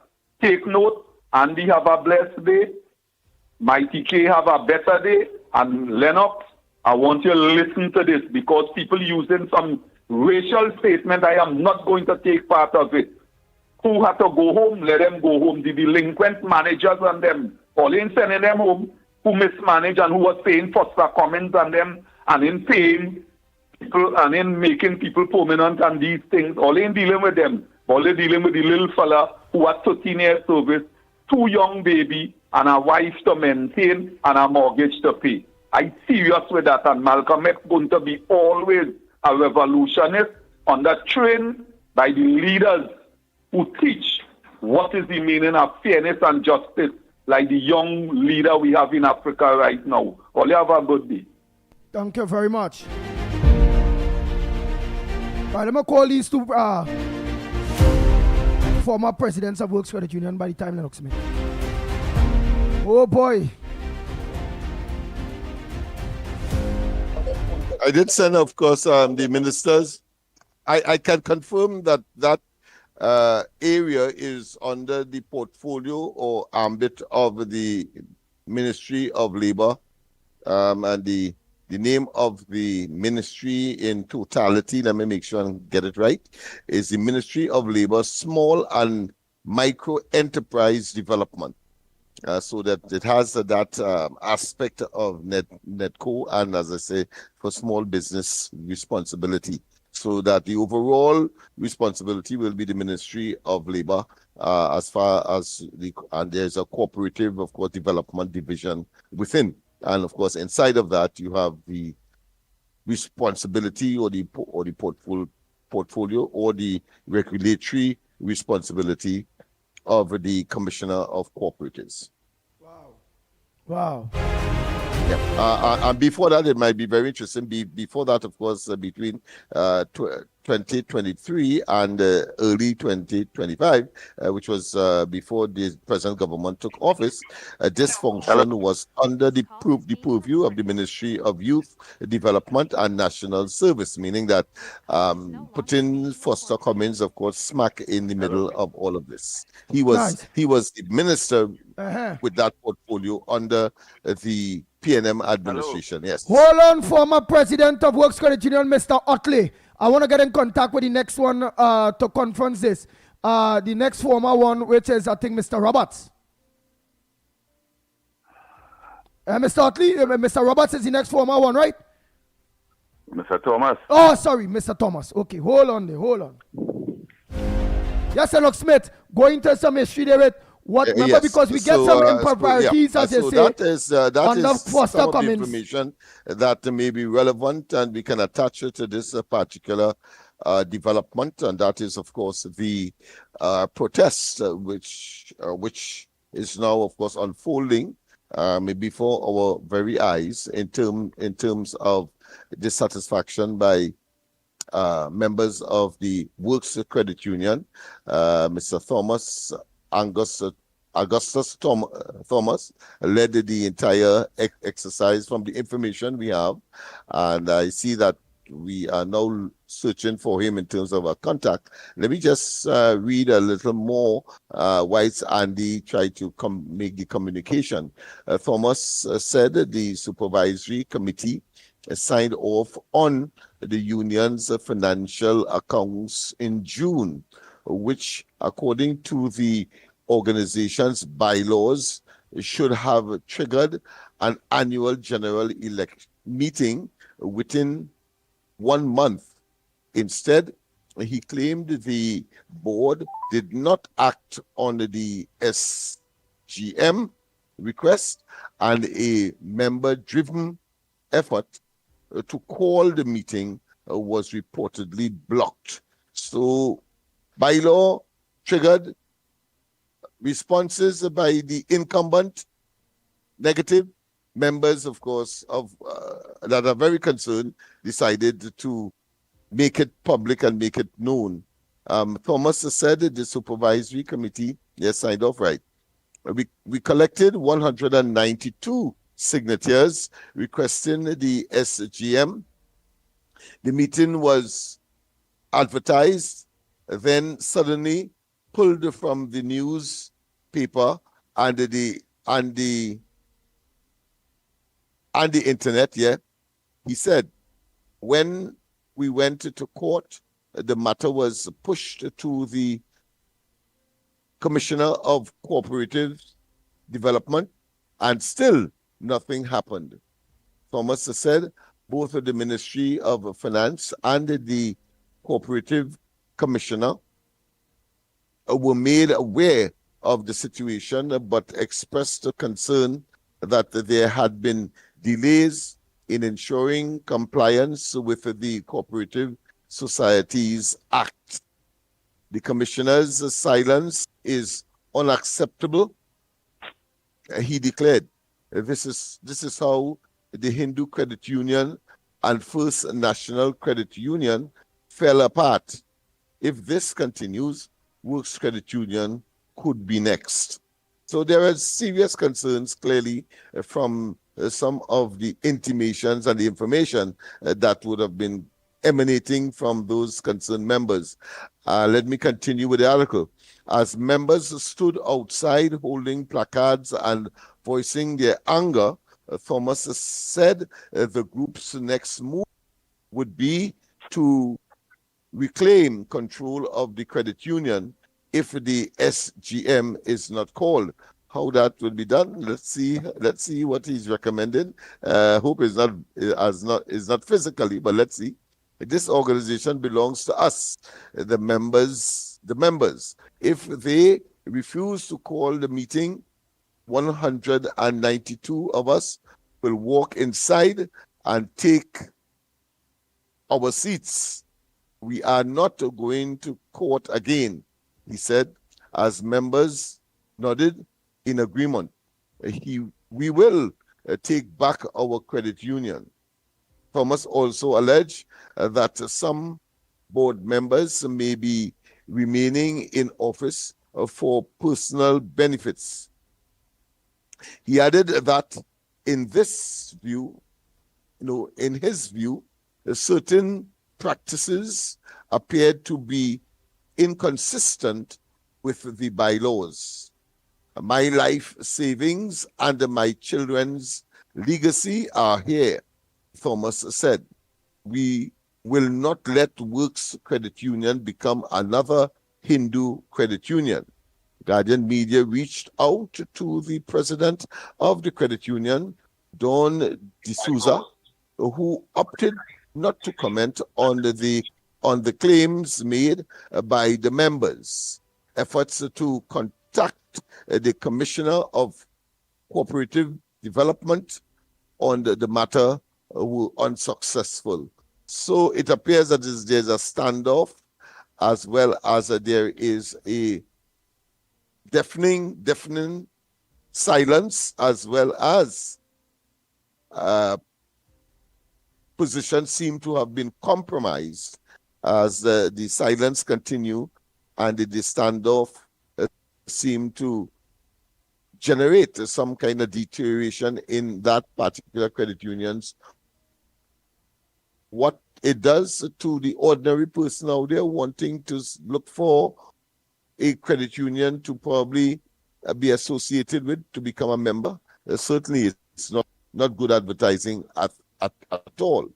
And that generally not augur well for the credit union movement in general. Works, of course, is a long-standing credit union, as Mr. Thomas said. He was there since 92, thereabout. And here it is, we have a situation today where the executives seem to be in breach of the bylaws, and all that is required at this point in time is a legitimate general meeting, and that's it. And that should clear the air. Why it is that the incumbents are not prepared to do that, or engage in delay tactics? The annual general meeting should clear that. So let's good sense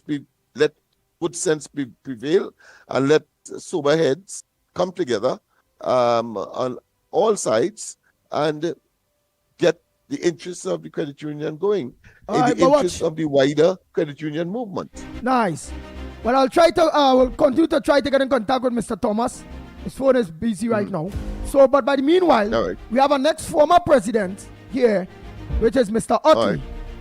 Mr. Utley, a pleasant good morning to you.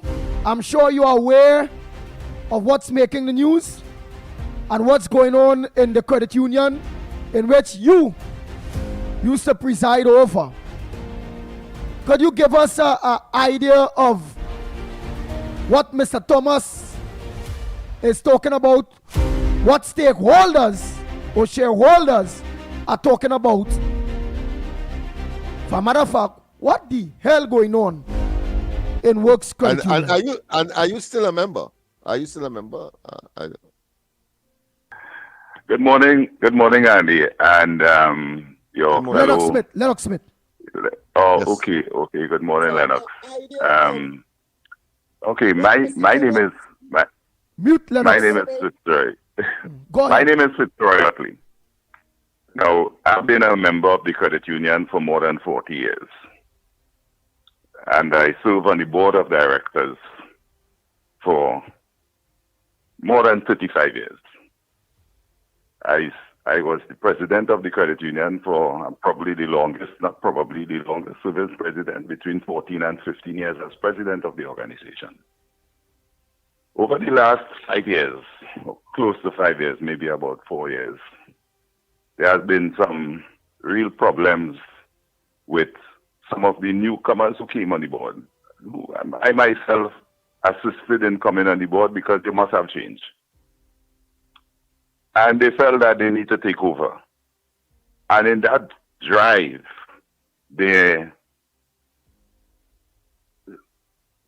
with their connection with some people from the Ministry of the cooperative department, orchestrated this plan to get rid of me and to expel me from the credit union, and which was done not conforming to the rules of our bylaws. So I am in between. I am waiting. I've written the commissioner, I've written to the minister, and in this case, ministers. I've written to them. They have refused to answer. I've asked them to give me an interpretation of the expulsion rules, and they all skip over the most critical rule. So I'm waiting for them still. So as far as I am concerned, if you were running an organization, there's only one way in which you could run it, and that is by conforming to the rules that dictate the pace of the organization. Anytime you go against the rules, then we have a problem. So there is my position in terms of the credit union. But I've been looking at what is taking place now. And as I said, I am a sticker for the rules. And by looking at what is taking place in the credit union, all the actions of the present board are against the bylaws of the organization. Problem is that there are certain personnel in the commissioner's department who are supporting the nonsense that is taking place. For whatever reason, I don't know. What department they're saying they're the commissioner of credit unions department? The commissioner for cooperative development. For cooperative developments. Okay. That is the part of the ministry that handles that, is supervising regulation that aspect of the portfolio of that ministry. So what you've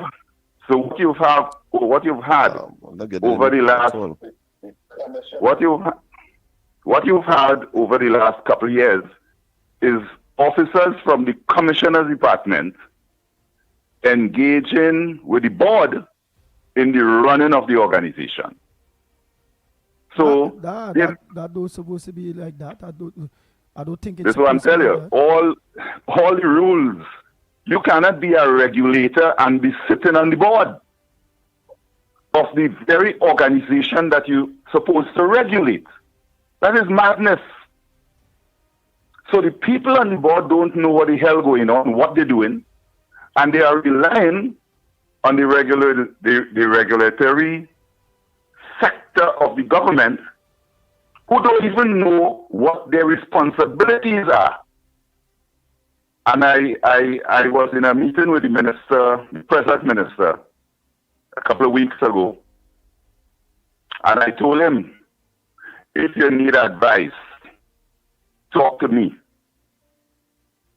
Talk to me, because when coming to credit union bylaws and the Cooperative Societies Act of 1971,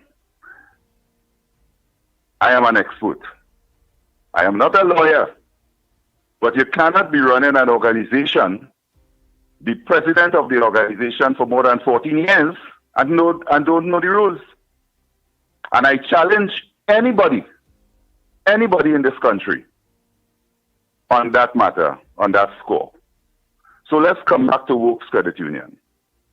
There's a lot of members let me don't get it too drawn out because we will lost listenership, right? So let us organize, make the PowerPoints. Let's get to the point so people will understand at the hell what's going on in Works Credit Union, especially. All right, so Andy, yes, you asked me the question and I'll answer it, and I'll answer it directly. Lennox Smith, go ahead and ask him the important questions that people want to know when it comes to the credit union at this point in time, and the danger in which it is Mr. Thomas talk about, and the danger in which it is Mr. Otley, who have most of the experience in that credit union, is talking about. Go ahead, Lennox Smith. Having regard to one by one all of the nuances that clearly are of a negative nature, and having your own experience, but before that, I want to find out what local standard you now have, because if you are expelled, I assume that your money or whatever investment you would have made is still there.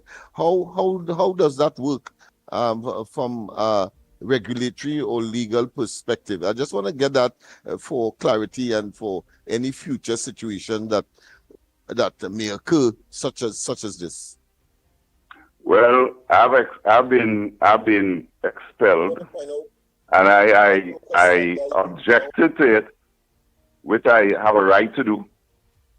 I raise it as a dispute, and once you raise a matter as a dispute, then the action stops until we have the dispute dealt with.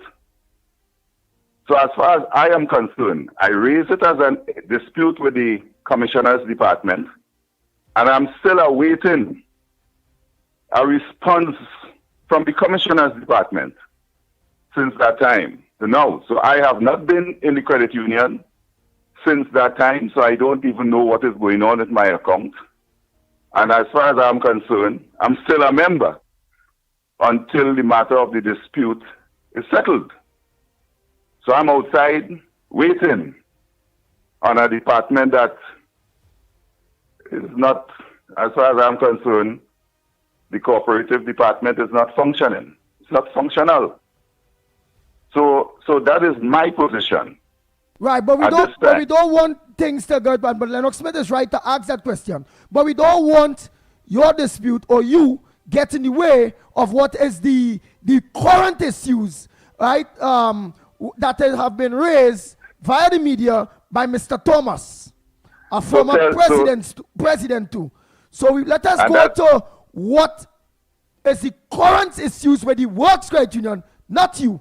Where the Works Credit Union. And so, of course, the question of the general meeting that was supposed to be held, the fact that the auditing of documents have already been accomplished in preparation from what we have gleaned from the newspapers for the annual general meeting, or whatever you call it, but of course to elect functioning executive. Could you give us a perspective there? Okay, the Act, Cooperative Societies Act regulation, and our bylaws state that once the audit report for the year has been completed and submitted, the annual general meeting must take place within 1 month of the receipt of that report. That is the law. 1 month.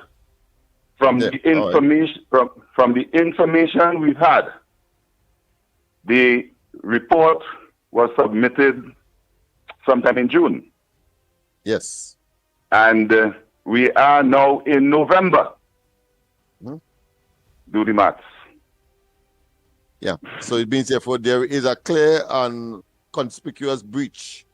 What is the remedy? Because those who are leading that protest have said 193 member petition saying that they will simply invade the premises and physically take charge of the operation. Having regard to the fact that the matter was in court, the court seemed not to be too concerned, and then the regulatory mechanism that is supposed to resolve that is not, or put another way, according to them, is dysfunctional.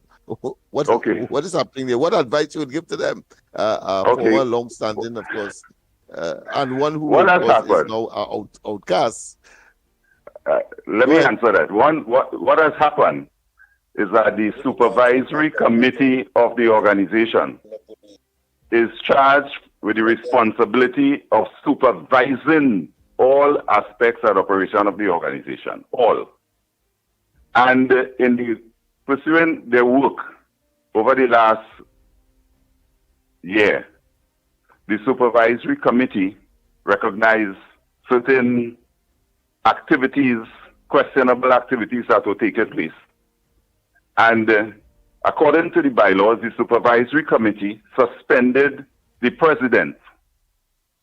And the law states, the rules say that once the president is, once a director is suspended, a special general meeting must be held to deal with the suspension. Listen to what the supervisory committee has to say, listen to what the director has to say, and make a decision. That special general meeting was somehow ruled out by the commissioner's department or by officers in the commissioner's department. When that happened... Wait, but how that possible? Do they even have a say? Is that department have a say in whether the general council call for a meeting, whether or the day-to-day running of the corporation or the credit union? How? No. The commissioner's department cannot direct the supervisory committee in terms of the supervisory committee doing its job. Let the members decide. This is a cooperative is an autonomous body. Yes, you have a regulator, but it is an autonomous body, democratically run. So we have a situation. We have to go in stages. The supervisory committee took a decision after examining the issues in the credit union and rightfully took a decision to suspend someone and call for a special general meeting to deal with the issue, to bring it before the membership as they supposed to. The cooperative department intervened. After they intervened, the membership of the organization, having seen the advertisement for the special general meeting, signed a petition and sent it to the secretary to convene a special general meeting to hear what the supervisory committee has to say.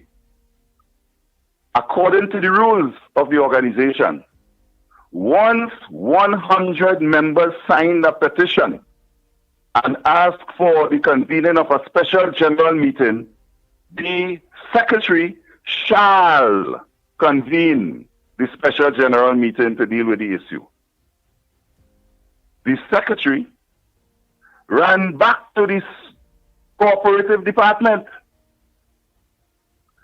and get a member of staff of the cooperative department to block the special general meeting that the owners of the organization demanded. Wow. Listen to the craziness that is taking place. A member, Andy, you are a member of the organization, but you're not only a member, you are part owner of the organization. And the rules say, once the secretary receives a petition signed by 100 members, that meeting shall be convened. The secretary has no other alternative but to convene the meeting. So the secretary ran back to her friends in the cooperative department. And but is that not a conflict of interest where the secretary disobeying the laws of the credit union and going to the body that's supposed to be regulating the credit union to technically make decisions for the credit union owners, which is myself and many other people who is members and shareholders of the same credit union? Of course. Of course it is a conflict. It is a gross, disregard for the bylaws of the organization. And that is the crux of the matter. You cannot You cannot disfranchise. And let me tell you, the bylaws call for the signature of 100 members. In this instance, there was a petition signed by 192 members, almost doubling the amount that the bylaws required. That meeting should have taken place since in August, and the members insist that that meeting must come off. It must come off. This is the rights of the members we're talking about. So this dotishness that is taking place in the credit union is shaking the very stability that we took years to build and years to protect. Works Credit Union was noted as one of the best run credit unions in the country. And I'm devastated to think the state that the credit union is in at this present time. And the only thing that will save the credit union at this point in time is the convening of the special general meeting. And this is what is being demanded right now. Okay. Once the special general meeting is convened and the facts are laid before the special general meeting, that meeting will have the authority to say yea, nay, and then the credit union move on, because the members would have spoken. So and what it is we're looking for is a special convening of the of the members, general council meeting. That's what we call it. No, a special general meeting. A special general meeting. Yeah, in the credit union system, you have the annual general meeting. But in between, you have a special general meeting that could be held. Okay?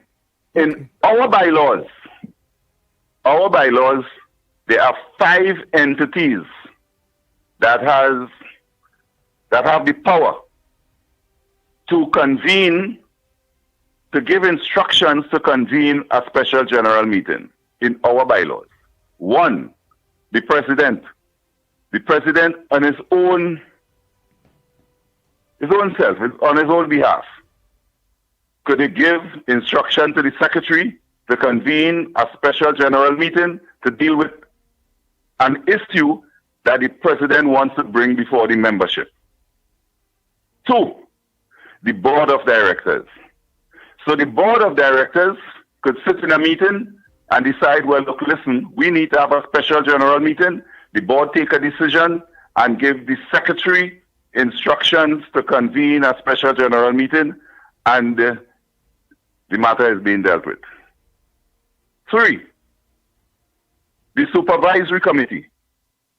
The supervisory committee has the authority, after examining the issues in the credit union, prepare a report and instruct the secretary to convene a special general meeting, and the bylaws say the supervisory committee shall present that report to the meeting, the special general meeting, not the board, the meeting, because the report may be against the board.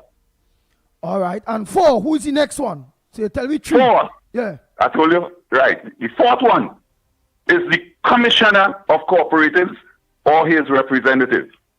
So if the commissioner finds that there is something that is going on in the credit union, and as the regulator, he sees the necessity to call a special general meeting, the commissioner inform and instruct the secretary to convene a special general meeting. And at that meeting, the commissioner shall chair the meeting. And the fifth entity is the signatures of 100 members. And that is in the bylaws, which states that upon receipt of the signatures of 100 members, this is a meeting on demand. It is noted as a meeting on demand. The secretary shall convene the special general meeting. Because this is the owners of the organization who is now saying, we want to have a meeting, and this shall be what we want to discuss. The secretary cannot go to the board and say, 100 members asked for a meeting, what all you think? The secretary cannot run to the cooperative department and say, look, 100 members asked for a meeting, what all you think? The only thing the secretary has to do is to convene the meeting. That's the only thing the secretary has to do, convene the meeting. So what the whole geriatrics was taking place right now is because there is a relationship between the secretary, the president, and certain officers who are in the commissioner's department, who are preventing the smooth operation, and they're contributing to the bacchanal that is taking place in the organization. Wow. People need, and let me borrow a word from somebody. People need to stay in the lane. Okay. People need to stay in the lane. And people overlapping in serious lanes and unconstitutional lanes at this point in time. All right. Where's Lennox Smith? Did you get the commissioner's phone number? Where's the number for the commissioner's office? Not yet. I'll get it momentarily because I was so absorbed in the comedy of error that seemed to be the reality of the Works Credit Union, and its elasticity seemed to be one that is running around in a circle, and one side or one entity seemed not to know their role and responsibility, or put another way, because as human beings, they have conspired to make certain that they remain in power and therefore in office. That is what I'm getting from the statements made and the revelations given by this former head of that credit union. I mean, where does it end? Where does it end? Let me see if I get that number for the cooperative. Andy, should I say supreme regulator are talking about it? Oh, that's the name of the person. Supreme regulator. That's it. Where's the proper name? But yeah, I had to say they are the supreme. They are supposed to take over. But it appears that they have abandoned that because some elements within the incumbency seem to have more influence than anybody else, and thus including the shareholders. Right, but could I say the commissioner of credit unions? But could I also address the lady who at this point in time is the acting? Could I refer her as the commissioner of credit unions, or that is not the right name and is acting commissioner of the term is commissioner for cooperative development. Commissioner of Cooperatives Development. Yeah. Commissioner of Cooperative Development. Now there's one thing before I take my departure, gentlemen, is that all that I've just told you, I could go in the Works Credit Union bylaws and the Cooperative Societies Act and point out to you the exact sections that cover what I say. I challenge you, both of you, when you are asking anybody else from the commissioner department to point out to you which part in the Cooperative Societies Act the commissioner has the authority to direct the operations of the supervisory committee in the organization. Wow. Just that one simple question. One simple question. All right. All right. All right. Thank you so much, former president of Works Credit Union. And I realize these days, Lennox, this kind of people who in power want to remain in power, not only happening in Works Credit Union, that going on in all the credit union in Trinidad and Tobago. Wait, is going on like it's a virus, people that what? Like it has some kind of money there, like it's some kind of... I mean, if we're on that topic, it goes beyond that. Because the Honorable Prime Minister had to complain about that with Angostura, had to complain about that with respect to TSTT. I mean, it seemed to be a plague of persons who know that they refuse to face reality, that circumstances have changed, and people don't want them where they would normally be dominant, and they refuse blatantly to remove themselves, even though they have no legal status or no local standard to be there. I sent you three numbers. The first is I'm sending you three numbers. The first is the one I would suggest you try, and then you follow up with the others if you are not successful. All right. So I'm sending it now. Yeah. All right. So it's there now. Yeah. So we have that kind of development taking place throughout the various institutions that are crucial to the advancement of Trinidad and Tobago, and it cannot continue like this, because once you have that level of chaos, once you have that level of dysfunctionality, you are going to get a dysfunctional country, and the young people are watching that, and if they see that as part of the course, when they get in, you're going to see it, of course, as part of they're going to see it as part of the legacy that they have inherited, and maybe make things worse. Because this certainly didn't come overnight. It had to be over time that people saw that they could manipulate the system and or the institutional apparatus that they would have attached themselves to for over a very long period of time. And they simply orchestrated to make it dysfunctional. We saw it, of course, even in the police service, you saw it there. Yeah, of course, and what is unfolding now in the prison service as well. So Trinidad and Tobago has a lot of introspection to do, and a lot of cleanup by good people who really have the interest, not just of the institution, but of the wider society at heart.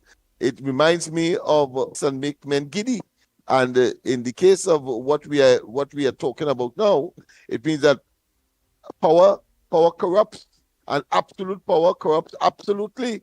And that is the formula, or should I say the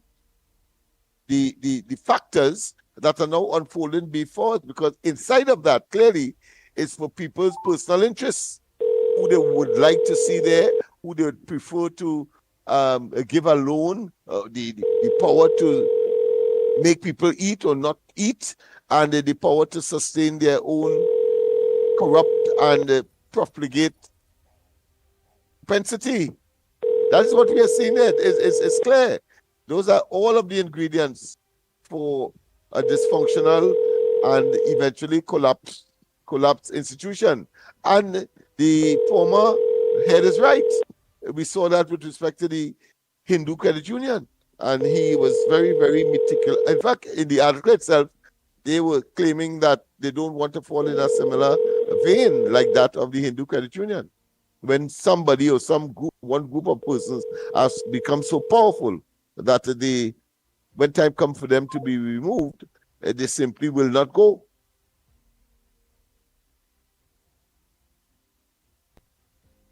I'll try the next number now. Let me go on to so it's the Commissioner of Cooperatives Regulatory. Cooperatives, yes. Commissioner of Cooperatives.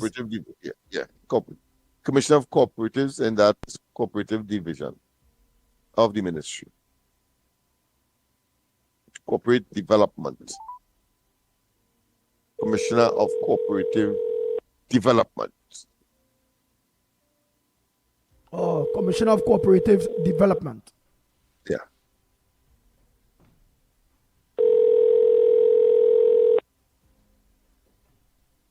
Which part that commissioner this be? Where the offices, boy? Let me check that. Because it look like they answering the phone like that. This institution don't work. Because the number just send me the one ringing out. This next number ringing out. Nobody answering the phone. Right, 10 to 9. Government institutions and institutions like these supposed to done be opening 8 o'clock. But 10 to 9, you can make a call and join to these people and them. Well, that is another location of the dysfunctionality of which we have observed from not just this, but other institutions in the country. This is just a microcosm, it appears. Let me see if we'll get the address. Number. Let me get the address. All right, so that number and all, no answer. I'm going to try the next one. You tell me a government institution or a serious entity like that. 9 minutes to 9. Phone ringing out, nobody to answer, not a secretary, nobody. Something wrong. It's quite up there. I'm getting a number that is in address that is in Chalapuna, you know. How is that possible? Address and phone number of the Office of the Commissioner for Cooperative Development in Trinidad. And it's saying here, level 1, ANVA Plaza, 16 to 20 Eastern Main Road, Tunapuna, Trinidad. I thought that would have been somewhere in Port of Spain. St. Augustine. Yes, it's Tunapuna, they say. Well, nobody in answering it. No. I'm surprised. I'm very surprised that it's not in Port of Spain, having regard to the significance of that particular entity, unless it is just superficial and people never paid it any mind, except elements in the PNM who see it as an opportunity to exploit, as we have seen. Somebody says in Port of Spain now they move. Let somebody say it's in Port of Spain now they move. I had to find out where that place is. Like I gotta go in front of that commissioner place. I'll have to go in front of works, calling on the secretary to convene the meeting based on the bylaws that the shareholders and over 100 shareholders signing something where they have 192, which that is no question. They can't question that. And then from that, going to the secretary, I'll be going to the commissioner office. Yeah. You had to find it first. You had to find it? You had to know wait is first. Because I'm checking here and I'm seeing address for Tobago. Level 2, Victor E. Bruce Financial Complex, G-10 Post Office, Scarborough, Tobago. Oh, let me go again. Oh boy. We go find out. Yeah, of course. This is the ground report. We're bound to find out. Nice. Somebody will tell us if we have in a challenge. It appears that they hide that thing, because if it's in Tonopuna, that place is. I'm surprised that it's in Tonopuna and there's all this government space that we have on the plaza, in the government plaza and all that will have an important entity or institutions like that in outside of Port of Spain. Very interesting. Very interesting. Let's show on Tobago. Because we can't get on, I gotta call them out. Well, try to get the minister, and he would. I hear there's St. Vincent Street. The minister himself. Let me see. The address.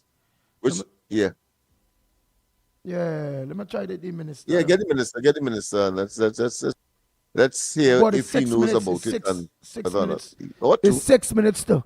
So here when we will organize with our minister, I will deal with the minister when I'm calling out the minister to get involved in this thing. When I go to the secretary office of Works Credit Union, and when I go to the commissioner's office, well, I hear it's in St. Vincent Street. And in my call to both, calling out of the both, the Secretary of Cooperative and the Secretary of Works Credit Union, I'll be asking the minister if he is aware of this is what's going on, and we need his immediate intervention into this travesty. I mean, it requires urgent attention. In fact, I would say it's an imperative now. It's not just because too many simple people's lives are going to be negatively affected by such deliberate dysfunctionality. People simply don't want to adhere to rules. See, right? So here it is, the cooperative. I see a press release coming out from the commissioner's office saying, of course, the Cooperative Development Division, led by Commissioner for Cooperative Development, acting Mr. Deborah Ann Scott. So is responsible for the regulation and supervision of cooperatives in accordance with the Corporate Society Act, which of course was regularly referred to by the former head of the Works Credit Union just now, right, of the laws of Trinidad and Tobago. And when again, it's a saying, trying to get to the address. Now we get the address. It's St. Vincent Street. It's St. Vincent Street, 2 buildings after Globe Cinema. It's on St. Vincent Street, 2 buildings after Globe Cinema. So I like how Works going to be right there. From the call out the secretary, then I'll be walking right by Globe. Works is on what St. Vincent Street as well, but before the cinema. Yeah, we just before. Now, I don't think Works is on St. Vincent Street, you know. The cinema Globe. No. Sorry. It's the other street going west. Yes. I think Works is on Dundonald Street. I think. Dundonald Street, which is West Strand. West Strand. I think it's Edward. No, I think Dundonald West Strand Cinema was Works Credit Union Day. Remember, I know I remember that Credit Union. I opened my account years ago. Wrong the corner there. Right by Strand. There, yeah. Right by Strand Cinema, right there by the traffic light. Yeah. All right. So that's it's about 3 buildings after Strand Cinema up that street. Light, yeah. Dundonald Street. Before the traffic light heading south. Yeah. Yeah. Right. Dundonald. Yeah. That has to be Dundonald. Yeah. Nice. All right. So we have an idea as to where they are in terms of the credit union, and we know where the Cooperative Development Division is as well, and where the commissioner can be found. So I think we would have I have to find out where the secretary of Works Credit Union, where she is, where's her office? Because in my book, she's preaching the bylaws. Yeah, but based on what has been told to us. It couldn't be no further. No, she could be nowhere else but there. At Works Credit Union itself. Yeah. So she right there, everybody right there, man. I like that. Yeah. Right. So I think we would have done. I think we could do some wrapping up now. We have about 2 more minutes. Yeah. I have a lot on my plate as well to deal with. Nice. Outside of course of the wrong report. Nadira said, don't spare anyone.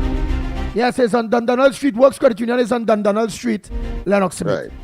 Right, good, right. So and Dundonald Street carry you straight by the gas station, wrong there by the traffic light. It's at the gas station. It's a Massey car place, and that when you go there, you'll see the MP gas station. It's a 2 MP gas station. Then you will be on Richmond Street. It carries straight to Richmond Street. There's a north to south street. So you're heading south. It's a north to south. Yeah, a south north street. So it carries just straight to Richmond Street, which on the corner of Richmond Street will have the blue building, which is the police building there, a police kind of building there, and it will have Scotia Bank after. You before that, and then you got the food place. I think it's Trini Sweet Food or some kind of bacchanal thing. So Scotia Bank and all that. Yeah. All right. So everybody close. Okay. I'll be paying everybody a visit. Within walking distance. Yeah. That kind of thing. I don't like thing where I find it feeling like when PNM was in power, where people want to stay in power, people don't want to obey rules, people want to do what they want. And the Honorable Kamala Prasad Bisesa stated everybody must stay in the rain, obey the rules and regulation and the laws of whatever entity or position in which they hold. And all you have to do, and whether you like it or not, or you feel that you were disadvantaged, the fact is that in a democracy, that is what occurred. The majority will have their way, whilst of course the minority could continue to protest or have their say, but the majority must have their way. And it's clear that the executive, which is in the minority, but God, because of the majority, don't want to leave office. It reminds me of the PNM as a political entity, because that is what Rowley was telling us leading up to both elections, that of 2020 and that of 2025. Because he didn't want any international observers. He told us in one certain term, and did manifest that in the previous local government elections. So true. No, that is not right. A democracy, whether you like it or not, is about the majority. And if the majority, as Pandey would say, could be wrong as well. But in this process, you have a cycle. And I like to call it that when wrong takes place, you always have an opportunity to correct it, simply because it's a cycle. Just as how Kamala Prasad Bisesa is back in office, it's simply because she was done wrong in 2015, and now she's back there because democracy has corrected the wrong that she was dealt with prior, and that is how it goes. So those persons who are in office in the Works Credit Union now, they are giving you some solid advice. Please take it.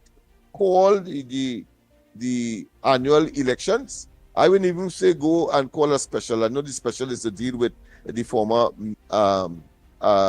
leader situation.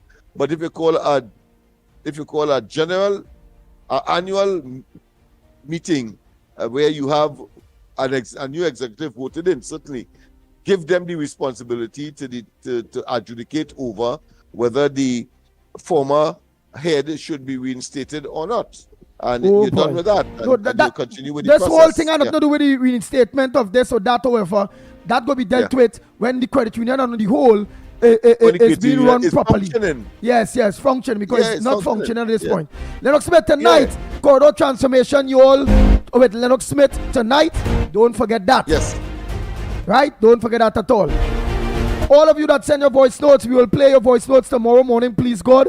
You all could have choose anywhere else to log on to the Ground Report program, any other social media platform to do so. You all choose us right here on the Ground Report. Thank you so much. So until tomorrow morning, please God, same time, same place, on Real Media TT on Facebook, Real Media TT on YouTube, on the Ground Report on YouTube, Corridor Transformation on YouTube, and all the various social media platforms that is associated with us. On behalf of Lennox Smith, Michael Kerr, I'm Andy Williams, better known as the Pitbull of radio. Until tomorrow morning, please God, same time, same place, 9 a.m. to 6 a.m. to 9 a.m. We are out of here. We are out of here. Have a wonderful rest of the day, people. Bye-bye.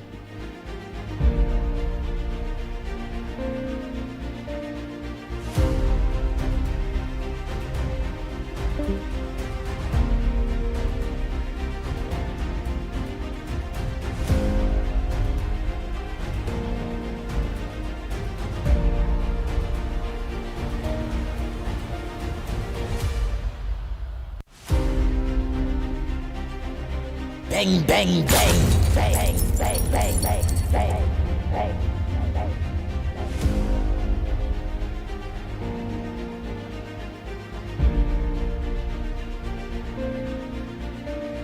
The Ground Report with Mikey K, Andy Williams, and Lennox Smith. Bang, bang, bang, bang, bang, bang, bang, bang, bang.